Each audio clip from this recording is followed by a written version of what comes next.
Hello everyone, welcome back to CMA Junction. Today we are starting with contract costing. Contract क्या होता है? Contract is like large jobs. जैसा हमने job costing के अंदर देखा था कि भाई अगर कोई जॉब परफॉर्म की जा रही है तो वो तभी परफॉर्म की जाएगी जब कस्टमर ऑर्डर लेके आएगा. जैसे अगर हम टेलर का एग्जांपल लें, टेलर कब काम करना चालू करता है? जब कस्टमर ऑर्डर लेके आता है, अपनी रिक्वायरमेंट बताता है कि भाई मेरे को इस टाइप का कपड़ा चाहिए, उसके हिसाब से ये टेलर काम करना चालू करता है. हर एक कस्टमर की अलग अलग रिक्वायरमेंट हो सकती है. मेरा डिजाइन कुछ और होगा, आपको जिस तरीके से कपड़ा सिलवाना है आपके डिजाइन अलग हो सकते हैं, जिसके कारण ये हर एक कस्टमर की रिक्वायरमेंट के हिसाब से उनके लिए प्रोडक्ट बनाता है. मास मार्केट के लिए प्रोडक्ट बना रहे हैं क्या? बिल्कुल नहीं. यहाँ पे जो प्रोडक्ट्स बनते हैं वो स्पेसिफिक कस्टमर्स के लिए बनते हैं. यहाँ पे जॉब के अंदर जो काम होता है वो मैक्सिमम 1 साल तक खिंचा सकता है, लेकिन एज टेलर का काम है ये तो 1 से 2 महीने तक खिंचाएगा, उससे ज्यादा ये नहीं जाता है ना. बहुत छोटे पीरियड के लिए होता है, इसीलिए इसको हम जॉब्स के अंदर डालते हैं और इसके कॉस्ट हम जॉब कॉस्टिंग के अंदर निकालते हैं. पर जब यही पीरियड बहुत लंबा हो जाए, जैसा कॉन्ट्रैक्ट के अंदर होता है, contract is similar to that of job. Contract के अंदर भी एक कॉन्ट्रैक्टर होता है, एक कॉन्ट्रैक्टी होता है. कॉन्ट्रैक्टी मतलब जो कस्टमर है, जब वो ऑर्डर लेके आता है कि भाई मेरे को इस टाइप का बिल्डिंग चाहिए या इस टाइप का डैम ब्रिजेस जो भी चाहिए, तो वो जब ऑर्डर लेके आता है उसके बाद हमारा कॉन्ट्रैक्टर काम करना चालू करता है. उससे पहले से कुछ बना के नहीं रखता है. पर जैसे जॉब्स में बहुत छोटा टाइम पीरियड लग रहा था, यहाँ पे आज बिल्डिंग्स, डैम्स, ब्रिजेस ये सब बन रहे हैं, तो यहाँ पे 5 साल, 10 साल, 15 साल अच्छा खासा लंबा टाइम लग सकता है. इसीलिए इनको जॉब से हटा के अलग कैटेगरी में डाला गया है, जिसको बोला गया कॉन्ट्रैक्ट्स. कॉन्ट्रैक्ट्स की कॉस्ट निकालने के लिए कॉन्ट्रैक्ट कॉस्टिंग का आप मदद ले सकते हैं. ठीक है. So contract costing is like determining the cost of contracts. कैसे होता है, क्या क्या चीजें कवर्ड है इसके अंदर, वो सब हम कवर करेंगे with the help of this particular example, जिसके थ्रू हमको पूरे के पूरे कॉन्सेप्ट्स क्लियर हो जाएंगे रिलेटेड टू कॉन्ट्रैक्ट कॉस्टिंग. ये है आप सबके जैसे बहुत परेशान करने वाले बच्चे जो कि अपनी मम्मी को बहुत परेशान करते हैं. दिन भर मोबाइल, कंप्यूटर, टीवी, बस इसी में इनका जीवन बीत रहा है. मम्मी ने सब ट्राई करके देख लिया, थप्पड़ मार लिया, उनको चिल्ला लिया अच्छा खासा, उनके पापा से चिल्वा लिया, सब कुछ करके देख लिया, लेकिन कुछ नहीं हो रहा है.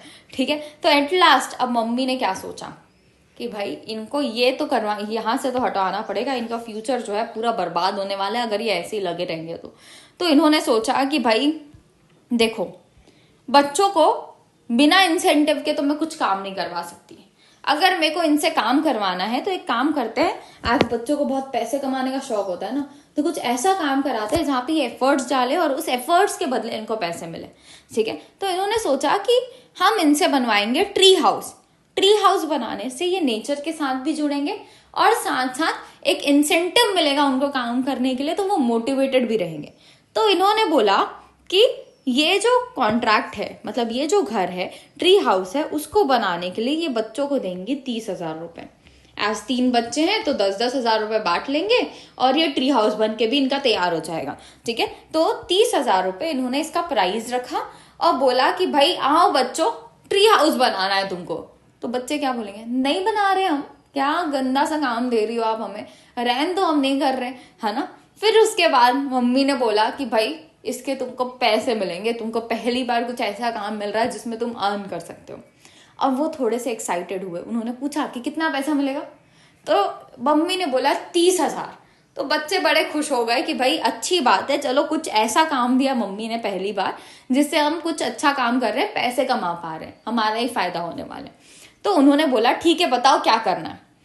तो मम्मी ने बोला कि भाई देखो, हम एक बराबर से कॉन्ट्रैक्ट पेपर साइन करेंगे जिसमें तुम तीनों साइन करोगे, मैं भी साइन करूंगी. उसमें हमारे कॉन्ट्रैक्ट का प्राइस लिखा होगा जो कि है 30,000. इसके साथ साथ ये 30,000 तुमको पूरा एक बार में नहीं मिलने वाला. तुमको जैसे जैसे ये कॉन्ट्रैक्ट खत्म करते जाओगे वैसे वैसे ये प्राइस मिलता जाएगा. ठीक है. तो हम कॉन्ट्रैक्ट को 5 पार्ट में डिवाइड करेंगे. जो ये ट्री हाउस तुमको बनाना है, इसके अगर ये लेडर्स वाला काम खत्म हो जाएगा तो तुमको मिल जाएगा 6,000 रुपए. फिर तुमने ये बेस बना लिया तो तुमको वापस मिल जाएंगे 6,000 रुपए. जब तुम ये वॉल्स बना लोगे वापस 6,000 मिल जाएंगे. रूफ के लिए 6,000 और बाद में पूरा फिनिशिंग के लिए तुमको 6,000 मिलेंगे. ठीक है. तो इस तरीके से पार्ट पार्ट में तुम कॉन्ट्रैक्ट कंप्लीट करते जाओगे और तुमको प्राइस मिलता जाएगा. तो बच्चे हुए बड़े खुश. उन्होंने बोला एक दूसरे को कि अच्छा है चलो पार्ट पार्ट में मिलेगा, तो अगर बीच में कभी मन भी नहीं किया ना तो छोड़ देंगे।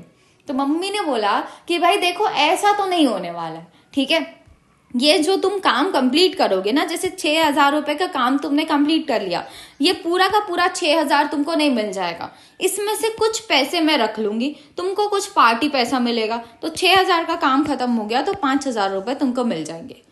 उन्होंने बोला क्यों क्यों आप ऐसे हमारे साथ जुल्म कर रही हो, 6,000 देने का बोला था ना, 6,000 दो, क्यों 5,000 दे रही हो। तो मम्मी ने बोला कि मेरे को पता है तुम कितने होशियार हो, तुम बीच में छोड़ के चले जाओगे, इसीलिए हर एक पार्ट कंप्लीट होने के बाद उसमें 6,000 का प्राइस है, पर तुमको मैं 5,000 ही दूंगी, 1,000 रुपए मैं रिटेंशन मनी रखूंगी, जब पूरा का पूरा काम खत्म कर लोगे उसके बाद ये रिटेंशन मनी मिलेगा। मतलब हर एक पार्ट खत्म होने के बाद सिर्फ 5,000 रुपए मिलेंगे हमको, और जब पूरा कंप्लीट हो जाएगा तो उसके बाद बचे हुए जो 5,000 है वो भी मिल जाएंगे, क्योंकि 1,000 रुपए हर जगह से काटे तो लास्ट में 5,000 रुपए बचा, ये भी एट लास्ट हमको मिल जाएगा, ठीक है। तो ये सारी चीजें मम्मी ने बताई। अब बच्चे पूछ रहे हैं कि कैसे चेक होगा कि हमारा काम कितना कंप्लीट हो गया है। तो मम्मी ने बोला जब एक पर्टिकुलर पार्ट तुम कंप्लीट कर लोगे ना, जैसे तुम लेडर्स कंप्लीट कर लोगे पूरा, तो उसके बाद मुझे बुलाना, मैं चेक करूंगी कि तुमने सही तरीके से बनाया है कि नहीं बनाया। कुछ भी आलतू फालतू बनाओगे ना तो आलतू फालतू पैसे दूंगी, मैं तुमको बता रही हूँ। तुम सही तरीके से बनाओगे तो मैं तुमको ये वर्क को सर्टिफाई कर दूंगी तुम्हारा, और तुम्हारा वर्क अगर सर्टिफाई हो गया मतलब तुमको पैसे मिलने के लिए अब तुम एलिजिबल हो। पैसा कितना मिलेगा, सिर्फ 5,000 रुपए, पूरे के पूरे 6,000 रुपए नहीं मिलेंगे, 1,000 रुपए रिटेंशन मनी रख लेगी मम्मी, ठीक है।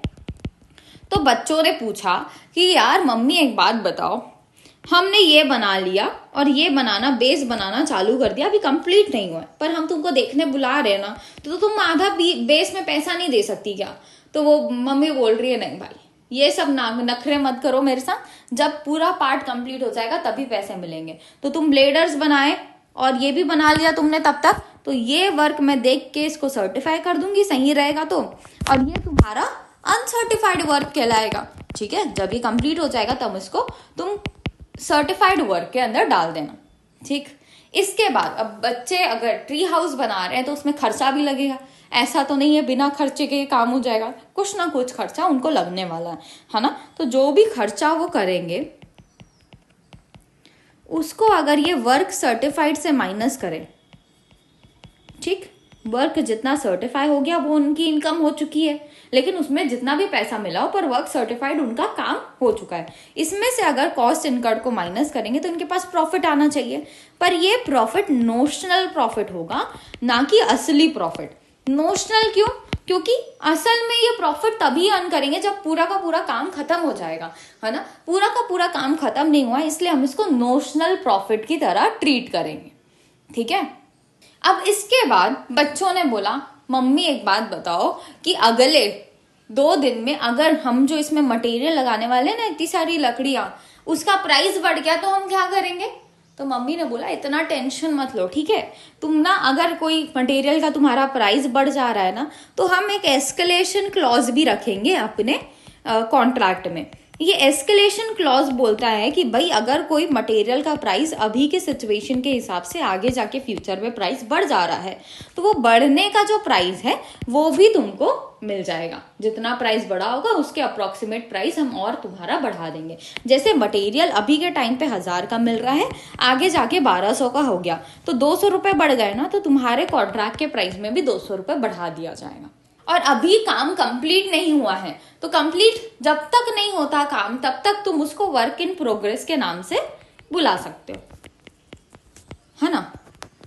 और अगर समझ लो काम एकदम कंप्लीट होने पे आ गया, आखिरी सिचुएशन में पहुंच गए, ये फिनिशिंग वाली सिचुएशन भी आधी खत्म हो गई है, उस समय तुम इस प्रॉफिट को एस्टिमेट कर सकते हो। पहले हम सिर्फ और सिर्फ नोशनल प्रॉफिट निकाल रहे थे, अब हम एस्टिमेटेड प्रॉफिट निकाल सकते हैं। एस्टिमेटेड प्रॉफिट कैसे निकलेगा, हम हमारे कॉन्ट्रैक्ट के प्राइस को हमारे कॉस्ट से कंपेयर कर लेंगे, कॉस्ट जितना हमने अभी तक इनकर किया है और कॉस्ट जो हम आगे जाके इनकर करने वाले हैं, है ना, हम बहुत नीचे पे पहुंच गए, पूरा खत्म होने वाला है, तो अब हम बता सकते हैं कि हमारा आगे का कॉस्ट भी कितना लगने वाला है। तो हम इसके थ्रू एस्टिमेटेड प्राइस निकाल सकते हैं, एस्टिमेटेड प्रॉफिट निकाल सकते हैं। कॉन्ट्रैक्ट प्राइस जितना भी होगा उसमें से कॉस्ट अभी तक जितना खर्चा किया उसको माइनस कर देंगे, और कॉस्ट जो हम आगे जाके खर्चा करने वाले हैं वो भी माइनस कर देंगे, तो हमारे पास एस्टिमेटेड प्रॉफिट आ जाएगा। ठीक है, ये सारी चीजें ये मम्मी और बच्चों ने सोच लिया है और ट्री हाउस बनाना चालू कर दिया। देखो यही सारी चीजें यहाँ पे लिखी हुई हैं, आप एक बार रूल्स को पढ़ोगे ना तो बहुत अच्छे से और क्लैरिटी आ जाएगी। The more work you do the more money you will receive as a reward. हमने यहाँ पे डिसाइड कर लिया, जितना ज्यादा वर्क करते जाओगे आप उतना ज्यादा पैसे आपको मिलते जाएंगे। जो वर्क कंप्लीट हो गया और चेक कर लिया है मॉम ने, वो सर्टिफाइड कहलाएगा। जो वर्क कंप्लीट हो गया लेकिन मॉम ने चेक नहीं किया है अभी तक, वो अनसर्टिफाइड वर्क कहलाएगा। मनी आपको मिलेगा अकॉर्डिंग टू वर्क सर्टिफाइड। जितना वर्क मम्मी चेक कर लेगी उसके हिसाब से पैसे देगी, जो मम्मी ने चेक नहीं किया वो क्यों ही देगी उसके हिसाब से पैसे, है ना। Next, to encourage continued work on the tree house, a portion of promised money will be temporarily held back. कुछ पैसा मम्मी रोक लेगी एज अ रिटेंशन मनी, है ना। 6,000 रुपए डिसाइडेड था लेकिन मम्मी सिर्फ 5,000 रुपए ही दे रही है, 1,000 रुपए रोक ले रही है, क्योंकि हम बच्चे शैतान हैं तो हमसे काम करवाना है तो कुछ पैसे रोकने ही पड़ेंगे। नेक्स्ट, जितना भी मनी आपका वर्क सर्टिफाइड हो जाएगा, जितना भी काम आपका वर्क सर्टिफाइड हो जाएगा, इसको वर्क सर्टिफाइड ही कर लीजिएगा, मच बेटर, है ना। जितना भी वर्क आपका सर्टिफाइड हो जाएगा उसको आप कॉस्ट इनकर्ड से कंपेयर करके नोशनल प्रॉफिट निकाल सकते हो। ठीक है, अगर ट्री ऑलमोस्ट कंप्लीट होने वाला है तो उस केस में प्रॉफिट एस्टिमेट किया जा सकता है। नोशनल प्रॉफिट जब मैं निकाल रही थी तो उस केस में मैं वर्क सर्टिफाइड को कॉस्ट इनकर्ड से कंपेयर कर रही थी, लेकिन जब मैं एस्टिमेटेड प्रॉफिट निकालने वाली हूँ, क्योंकि अब हमारा काम खत्म ही होने वाला है, तो उस केस में मैं कॉन्ट्रैक्ट प्राइस से जितना कॉस्ट इनकर किया वो तो माइनस कर ही रही हूँ, उसके साथ साथ कॉस्ट जो आगे इनकर हो सकता है वो भी माइनस कर रही हूँ, क्योंकि ये भी अब मैं एस्टिमेट कर सकती हूँ। ठीक है, तो इसके हिसाब से हम एस्टिमेटेड प्रॉफिट अब निकाल रहे हैं। If prices of material required to make tree house goes up, amount to be received will also go up. अगर मटेरियल का प्राइस आगे जाके बढ़ जाता है तो उस केस में हमको एक्स्ट्रा प्राइस भी मिल जाएगा, जिसके लिए एक एस्केलेशन क्लॉज भी डाल दिया गया है ना। Till that the tree is not fully completed, अभी तक ट्री पूरा कंप्लीट नहीं हुआ है, इसलिए हम इसको वर्क इन प्रोग्रेस करके बोलेंगे। ठीक है, तो ये थे हमारे डिफरेंट वर्ड्स जो हम कॉन्ट्रैक्ट कॉस्टिंग के अंदर इस्तेमाल करने वाले हैं। अब ना थोड़ी सी थ्योरी पढ़ लेते हैं, फिर उसके बाद वापस हम कंसेप्ट में आ जाएंगे। Contract costing is a method used in construction to determine the cost and profit of a specific construction project. Construction projects के लिए अगर आपको कॉस्ट निकालना है, प्रॉफिट निकालना है, तो आप कॉन्ट्रैक्ट कॉस्टिंग की मदद ले सकते हैं। ये जॉब कॉस्टिंग का एक्सटेंशन है, हमने देख लिया। Where expenses are trace to the specific contract, हर एक कॉन्ट्रैक्ट का एक्सपेंस एक पर्टिकुलर कॉन्ट्रैक्ट में ट्रेस किया जाता है। ऐसा नहीं होगा कि मैं एक पर्टिकुलर कस्टमर के लिए बिल्डिंग बना रही हूँ, एक के लिए डैम बना रही हूँ, एक के लिए ब्रिज बना रही हूँ और तीनों का खर्चा एक साथ रिकॉर्ड करूँ। नहीं, हम सबका खर्चा अलग अलग रखेंगे। अलग अलग स्पेसिफिक कॉन्ट्रैक्ट है तो उनका खर्चा भी अलग अलग रखा जाएगा। समझ लो एक ऐसा खर्चा है दैट इज एडमिन। एडमिन का खर्चा ना टोटल 10,000 रुपए लगता है, ये तीनों जगह इस्तेमाल किए जाते हैं, तो इस केस में ये खर्चा मैं तीनों के बीच में अपोर्शन करूंगी। ये लिखा हुआ है, जो खर्चा आप ट्रेस कर सकते हो टू स्पेसिफिक कॉन्ट्रैक्ट वो आप स्पेसिफिक कॉन्ट्रैक्ट का अलग रखोगे, और कुछ खर्चे ऐसे हो सकते हैं जिसको अपोर्शन करना पड़े तो उनको अपोर्शन कर दोगे between each of the contracts. It's commonly used by construction firms, civil engineering contracts and engineering companies इसको इस्तेमाल करती हैं। कॉन्ट्रैक्ट कॉस्टिंग के फीचर्स क्या हैं? यहाँ पे कॉन्ट्रैक्ट जो बनता है वो कस्टमर और सप्लायर के बीच में बनता है, कॉन्ट्रैक्टर और कॉन्ट्रैक्टी के बीच में बनता है। Work tailor to customers requirement, जैसी कस्टमर की रिक्वायरमेंट है उसके हिसाब से यहाँ पे वर्क परफॉर्म किया जाता है ना। लॉन्ग ड्यूरेशन का होता है और कंस्ट्रक्शन वर्क यहाँ पे इन्वॉल्व होता है मेनली। सिमिलर है किससे? जॉब कॉस्टिंग से, बस ये थोड़ा लॉन्गर पीरियड ऑफ टाइम के लिए होता है। यहाँ पे काम साइट बेस्ड होता है। ऐसा तो नहीं होगा ना कि हम हमारे ऑफिस में बैठ के किसी के लिए बिल्डिंग, डैम और ब्रिजेस बनाए। हमको उनकी खुद की साइट पे जाना पड़ेगा, जो हमारा कस्टमर है उसकी जो जगह होगी वहां पे जाके उसके लिए बिल्डिंग, डैम, ब्रिजेस बनाना है ना। तो साइट बेस्ड काम होता है। प्लस हर एक साइड का एक अलग से कैशियर होता है, हर एक साइड का एक अलग से टाइम कीपर होता है जो देखता है कि कितना टाइम लग रहा है, और कैशियर देखता है कि अभी तक कितने खर्चे हो गए, आगे कितने होने वाले हैं। ये सारी चीजें रिकॉर्ड करता है। ठीक है, नेक्स्ट, हमारे जो कॉन्ट्रैक्ट्स है ना वो दो अलग अलग तरीके से मेनली बनते हैं। पहला होता है कॉस्ट प्लस कॉन्ट्रैक्ट, दूसरा होता है target price contract. Cost plus contract में कॉन्ट्रैक्टर बोलता है कि भाई देखो जितना भी मेरा खर्चा होगा ना उसके ऊपर मैं as a certain percentage of profit charge करूंगा। तो यहाँ पे हम ले रहे हैं कि भाई वो 20% प्रॉफिट चार्ज कर रहा है जितना भी खर्चा हो रहा है उसके ऊपर। तो अगर खर्चा 1 लाख का होगा तो उसके ऊपर वो 20% का प्रॉफिट चार्ज करेगा, मतलब उसके कॉन्ट्रैक्ट का प्राइस हो जाएगा 1,20,000।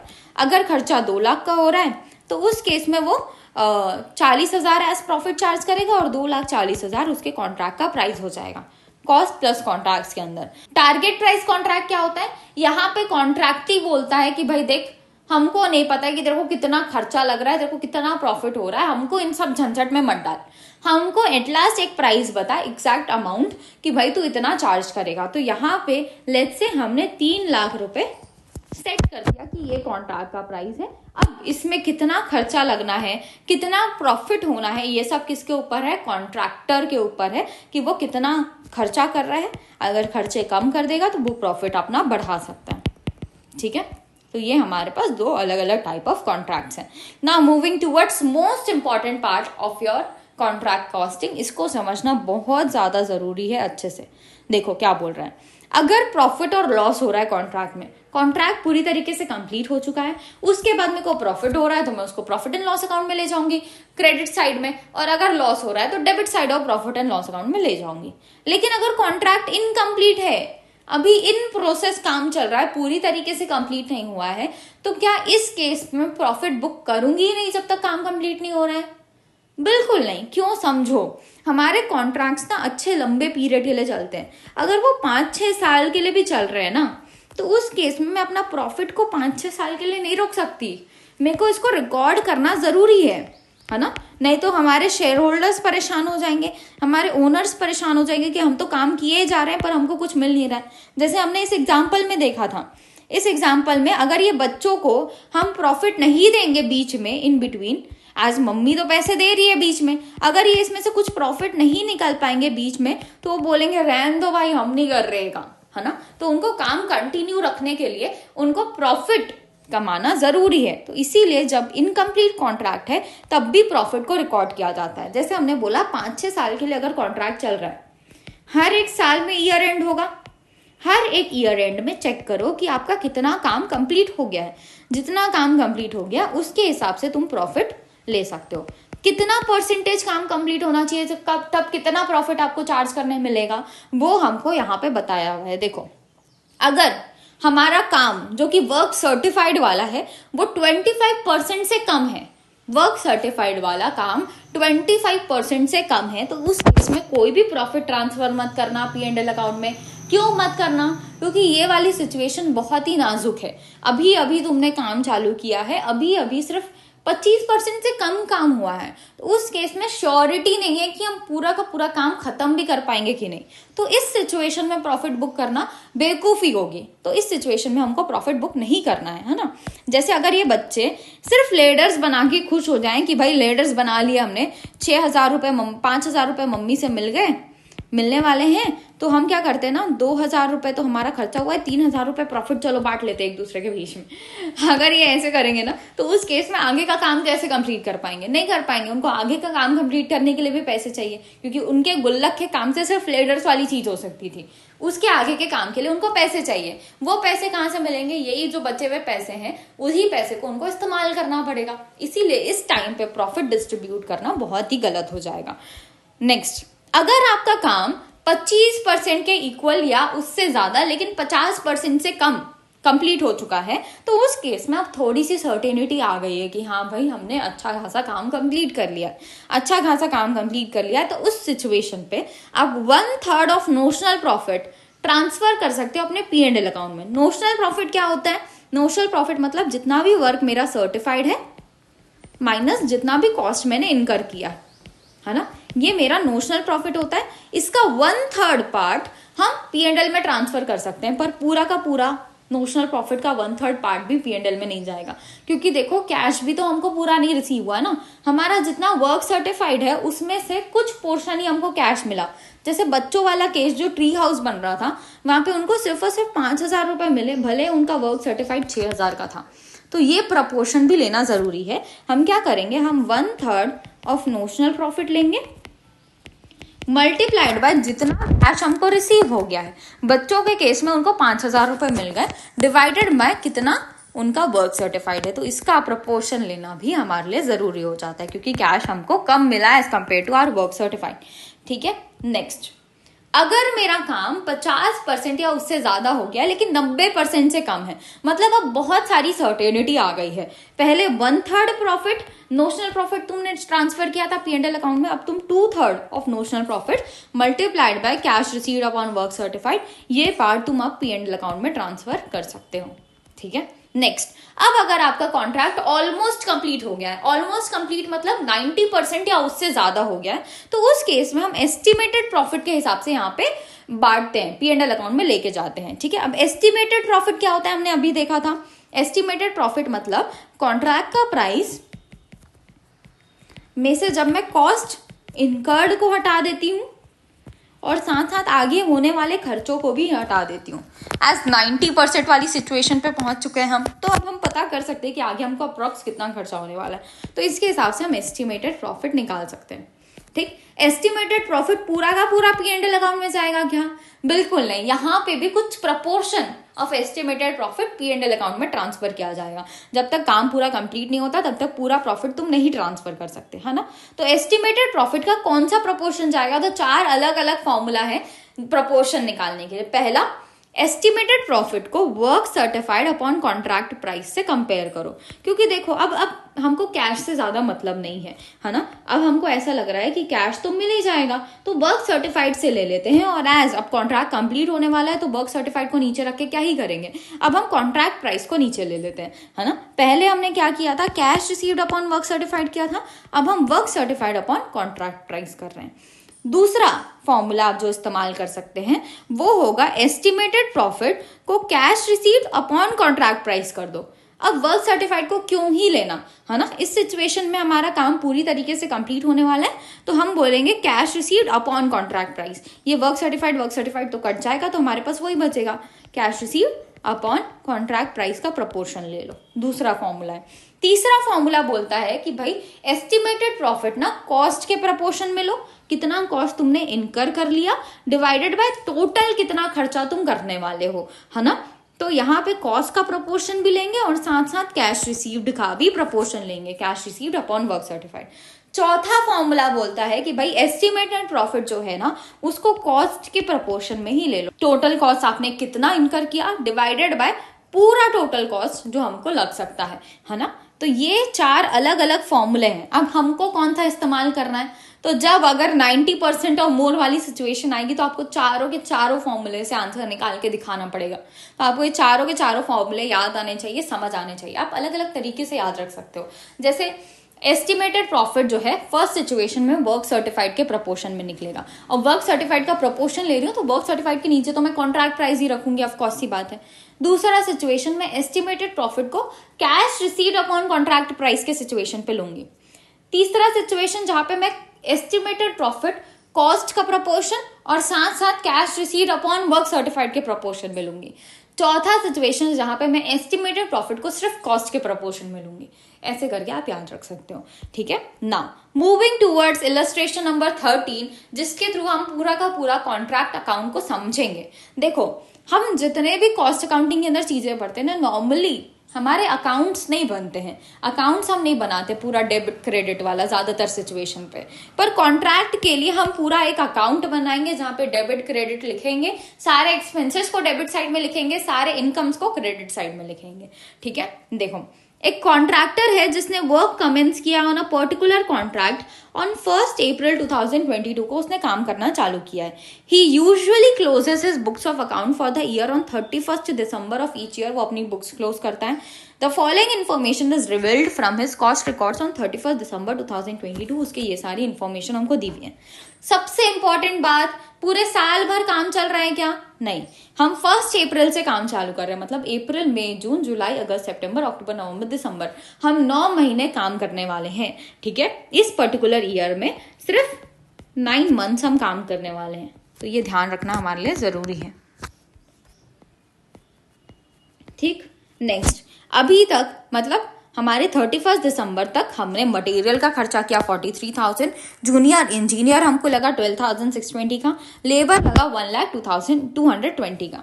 इसके साथ साथ मशीन जो 30,000 रुपए की थी वो हमने इस कॉन्ट्रैक्ट के अंदर लगाई, और ये मशीन जो है हमने साइड में लेके गए और 1/5 ऑफ द ईयर के लिए हमने मशीन को इस्तेमाल किया। इसका वर्किंग लाइफ क्या है? 5 साल, और स्क्रैप वैल्यू कितना है? 2,000। तो मशीन की वैल्यू क्यों दी हुई है? आप ताकि डिप्रिसिएशन निकाल सको, है ना। तो हम बोलेंगे कि भाई मशीन 30,000 का है, 2,000 रुपए स्क्रैप वैल्यू है, तो ये वैल्यू हो गई टोटल, और इसको 5 से डिवाइड कर देंगे। 28,000 डिवाइडेड बाय 5 कितना हो जाएगा अमाउंट हमारे पास? 5,600। ठीक है, सो 5,600 आ गया मेरा डिप्रिसिएशन, जो मेरे को पूरे साल भर के लिए चार्ज करना चाहिए अगर पूरे साल भर मेरा मशीन इस्तेमाल होता तो। लेकिन यहाँ पे बोला जा रहा है मशीन सिर्फ 1/5 ऑफ द ईयर इस्तेमाल हुआ है, मतलब मैं बोलूंगी 5,600 का 1/5।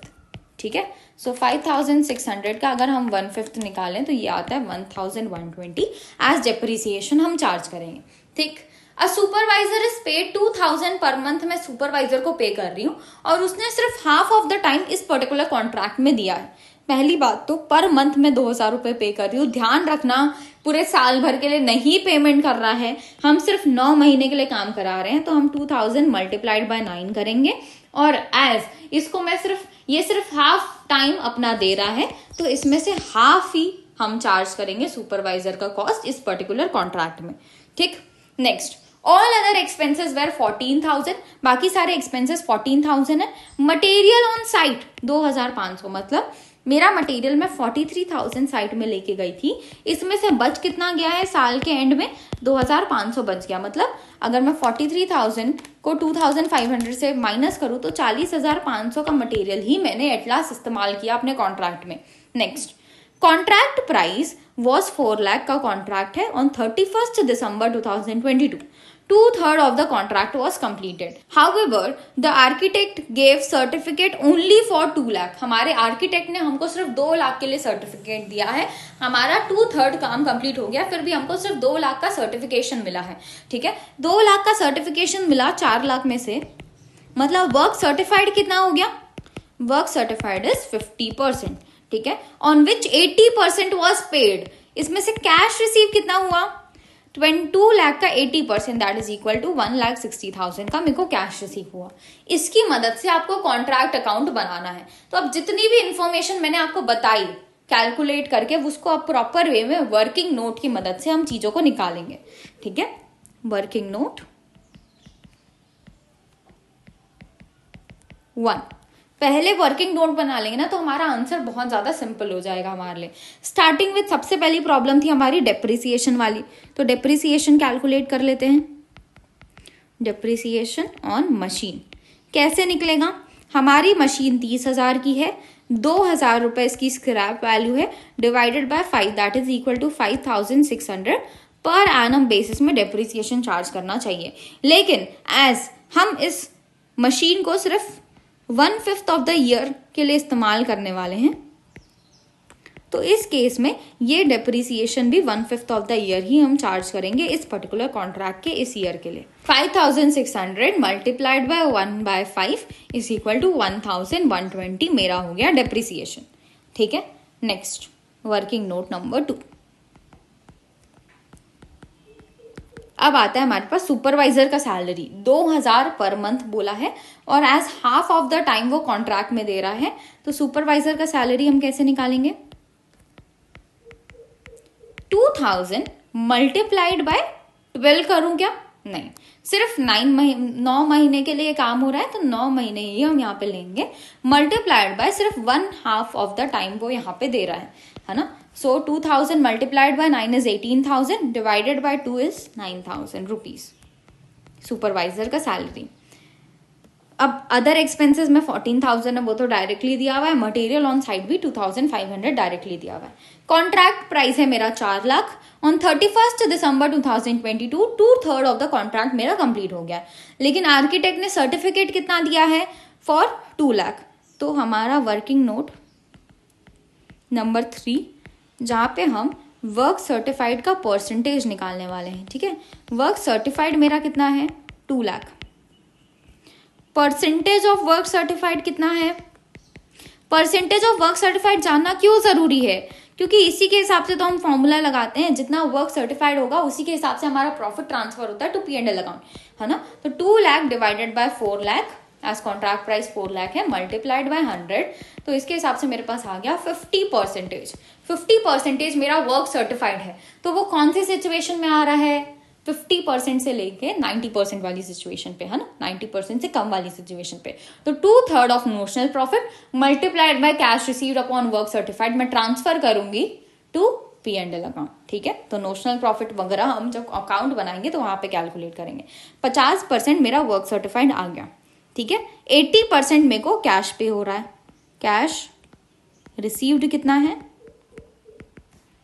80% ऑफ वर्क सर्टिफाइड। तो हम 2 लाख का 80% निकालेंगे, दैट इज इक्वल टू 1,60,000, ठीक ना। अब हम कॉन्ट्रैक्ट अकाउंट बनाएंगे और सारी चीजों को यहाँ पर रिकॉर्ड करेंगे। सबसे पहले मेरे खर्चे क्या दिए हुए? मटेरियल सेंड टू साइट दिया हुआ है 43,000 टू मटेरियल 43,000।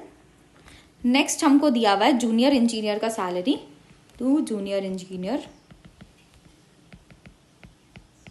अकाउंट 12,620। सारे एक्सपेंसेस मैं डेबिट साइड में लिखूंगी, है ना। लेबर का खर्चा मेरे को दिया हुआ है 1,02,020 टू लेबर अकाउंट 1,02,020, ठीक है। नेक्स्ट इसके बाद मेरे को डेप्रिसिएशन दिया हुआ है, जो वर्किंग नोट में हमने निकाल दिया 1,120 टू डेप्रिसिएशन ऑन मशीन। कहाँ मिलेगा? वर्किंग नोट नंबर 1 पे 1,120। अगर किसी भी पर्टिकुलर एंट्री के लिए वर्किंग नोट बना रहे हो ना, तो उस एंट्री में लिख देना कि इसका आंसर कैसे निकला, वो वर्किंग नोट नंबर 1 में मिल जाएगा, ठीक है। नेक्स्ट 2, इसके बाद क्या आया? सुपरवाइजर का सैलरी। सुपरवाइजर को हम कितना दे रहे हैं? 9,000। Supervisor account working note number 2 में इसका आंसर मिल जाएगा 9,000, ठीक।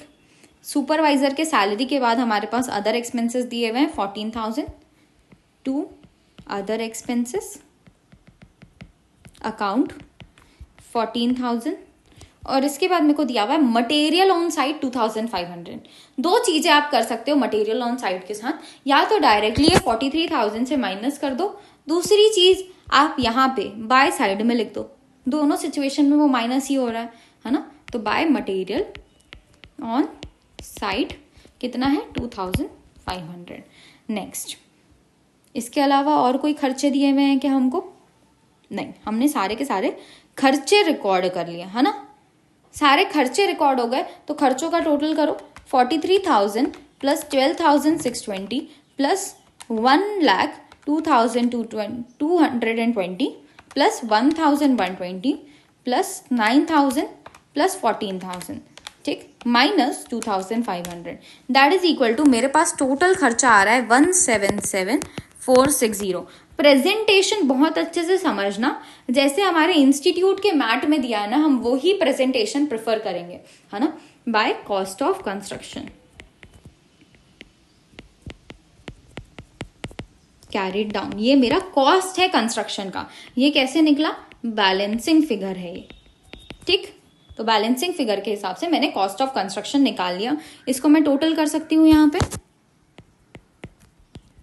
टोटल अमाउंट मेरा आ रहा है 179,960, 179,960, ठीक है। नेक्स्ट इसके बाद अब मैं क्या करूंगी? अभी मेरा काम खत्म नहीं हुआ है, अभी तो सिर्फ मैंने कॉस्ट ऑफ कंस्ट्रक्शन निकाला है, इसमें से वर्क सर्टिफाइड अलग करना है, नोशनल प्रॉफिट निकालना है, तो बहुत सारी चीजें अभी बची हुई हैं। तो अब आ जाएगा to construction, cost of construction bot down इसको हम पार्ट पार्ट में सॉल्व कर रहे हैं, ध्यान रखना। एक ही जगह सब हौच पौच करने की जगह इंस्टीट्यूट ने एक ज़्यादा अच्छा प्रेजेंटेशन हमको बताया है, हम वो प्रेफर कर रहे हैं। पहले हम सारे खर्चे निकालेंगे और कॉस्ट ऑफ कंस्ट्रक्शन निकालेंगे। कॉस्ट ऑफ कंस्ट्रक्शन को हम नीचे ले आए, अब हम क्या करेंगे, इसकी मदद से अब वर्क सर्टिफाइड निकालेंगे। तो by work in progress account, कितना वर्क सर्टिफाइड है, 2 लाख का, ये तो हमको डायरेक्टली दिया हुआ है, वो मैं लिख सकती हूँ। इसके अलावा कितना वर्क अनसर्टिफाइड है, ये जानना बहुत जरूरी है, ठीक है। अब देखो एक बात बहुत अच्छे से समझना, बहुत अच्छे से दिमाग में बैठा लेना कि भाई जो हम वर्क सर्टिफाइड ले रहे हैं ना, ये हम वैल्यू लेंगे कॉन्ट्रैक्ट प्राइस के हिसाब से, कितनी वैल्यू सर्टिफाइड हो चुकी है। लेकिन जब मैं वर्क अनसर्टिफाइड की बात कर रही हूं ना, तो यहां पे मैं सिर्फ कॉस्ट लूंगी, ठीक है। वैल्यू मतलब यहां पे प्रॉफिट भी इंक्लूडेड है, ठीक। वर्क अनसर्टिफाइड जो लोगे आप, वो कॉस्ट बस लोगे, क्योंकि ये अभी सर्टिफाइड नहीं हुआ है, तो इसके लिए प्रॉफिट कैलकुलेट करना गलत हो जाएगा हमारे लिए, है ना। तो वर्क अनसर्टिफाइड में सिर्फ और सिर्फ मैं खर्चों को लूंगी। यहाँ पे कैसे निकलेगा खर्चा, तो वो निकालने के लिए हम यहाँ पे एक पेज ऐड करते हैं और मैं आपको चीजें समझाती हूँ। देखो हमको एक बात पता है कि हमारा वर्क सर्टिफाइड कितना है, 2 लाख, ठीक है। इसके साथ साथ क्वेश्चन में क्या दिया हुआ है वो देखो। क्वेश्चन में बोला है 2/3 of the contract was completed, ठीक है। मेरा जो कॉन्ट्रैक्ट का अभी तक काम किया मैंने, जो अभी तक सारे खर्चे रिकॉर्ड किए, उसके थ्रू मैंने 2/3 ऑफ द कॉन्ट्रैक्ट कंप्लीट कर लिया है। इस 2/3 ऑफ कॉन्ट्रैक्ट में कितना खर्चा लगा हमको, ये तो हमने निकाल ही लिया है। जो हमारा कॉस्ट ऑफ कंस्ट्रक्शन है वो 2/3 ऑफ द कॉन्ट्रैक्ट के लिए तो है ना, क्योंकि इस ईयर के एंड में 2/3 कंप्लीट हो गया और खर्चे इतने हुए, मतलब टोटल 2/3 काम खत्म करने के लिए मेरे को 1,77,460 रुपीज खर्च हुआ, 1,77,460, ठीक है। अगर 1,77,460 रुपीज 2/3 है और मेरे को पूरे कॉन्ट्रैक्ट का खर्चा निकालना है, तो मैं कैसे निकाल सकती हूँ, मैं बोलूंगी कि भाई अगर ये 2/3 है तो इसको मैं 3/2 से मल्टीप्लाई कर दूं ना, तो ये आ जाएगा मेरा कॉन्ट्रैक्ट का प्राइस 1,77,460। कॉन्ट्रैक्ट का कॉस्ट बोलना चाहिए हमको, है ना।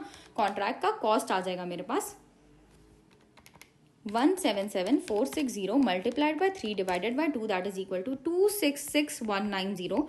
ये मेरा हो गया कॉन्ट्रैक्ट का टोटल कॉस्ट। ये पूरा एग्जैक्ट कॉस्ट है क्या, नहीं, ये सिर्फ एस्टिमेटेड कॉस्ट है,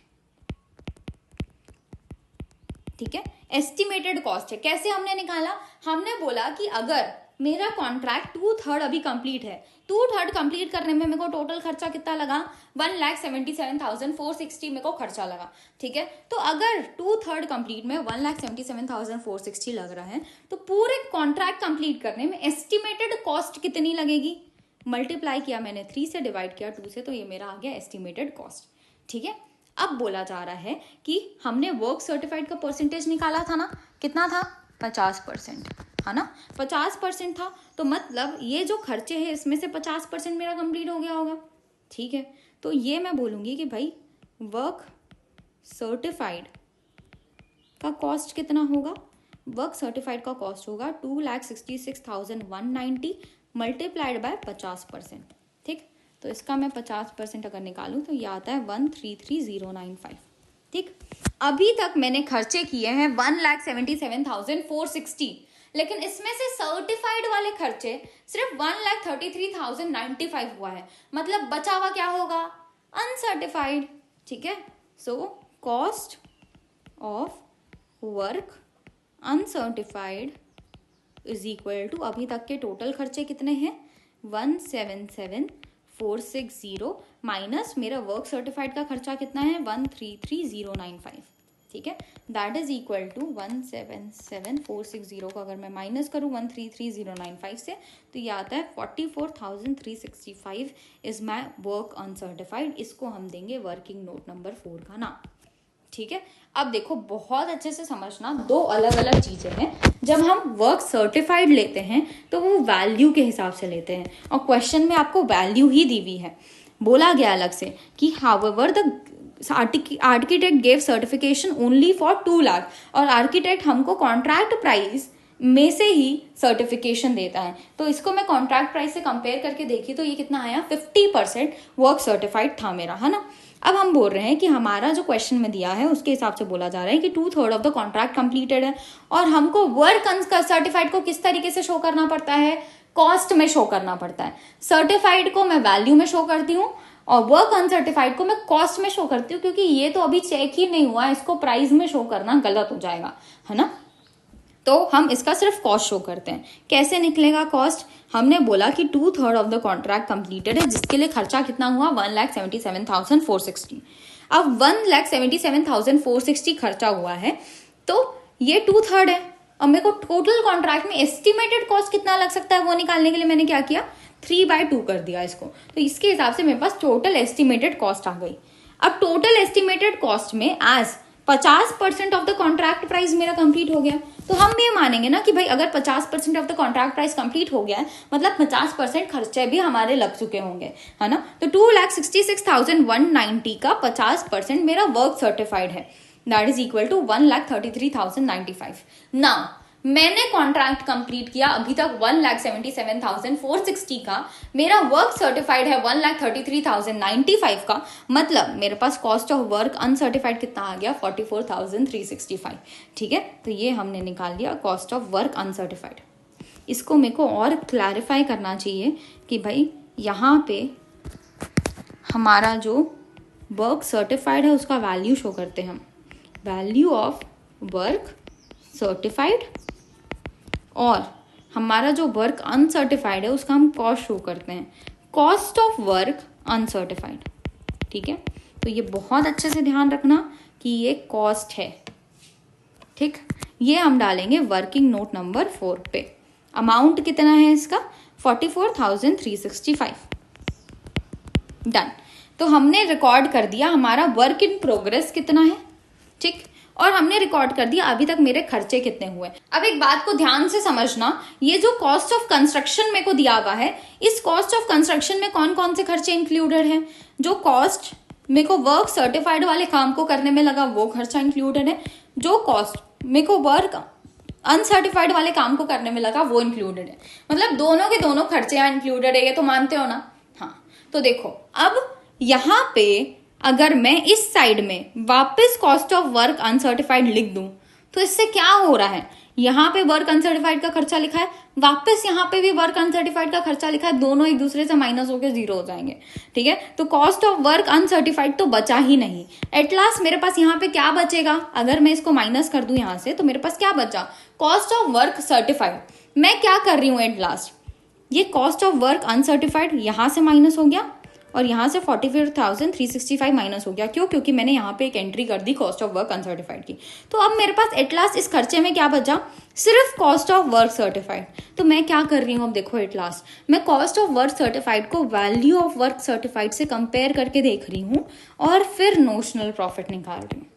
समझे, तो एट लास्ट हम नोशनल प्रॉफिट जैसा हमने निकालना सीखा था कि भाई वर्क सर्टिफाइड को कॉस्ट इनकर्ड से माइनस करेंगे, वही चीज हम यहाँ पे कर रहे हैं। जो भी वर्क सर्टिफाइड की वैल्यू है उसको कॉस्ट इनकर्ड से हम माइनस कर रहे हैं।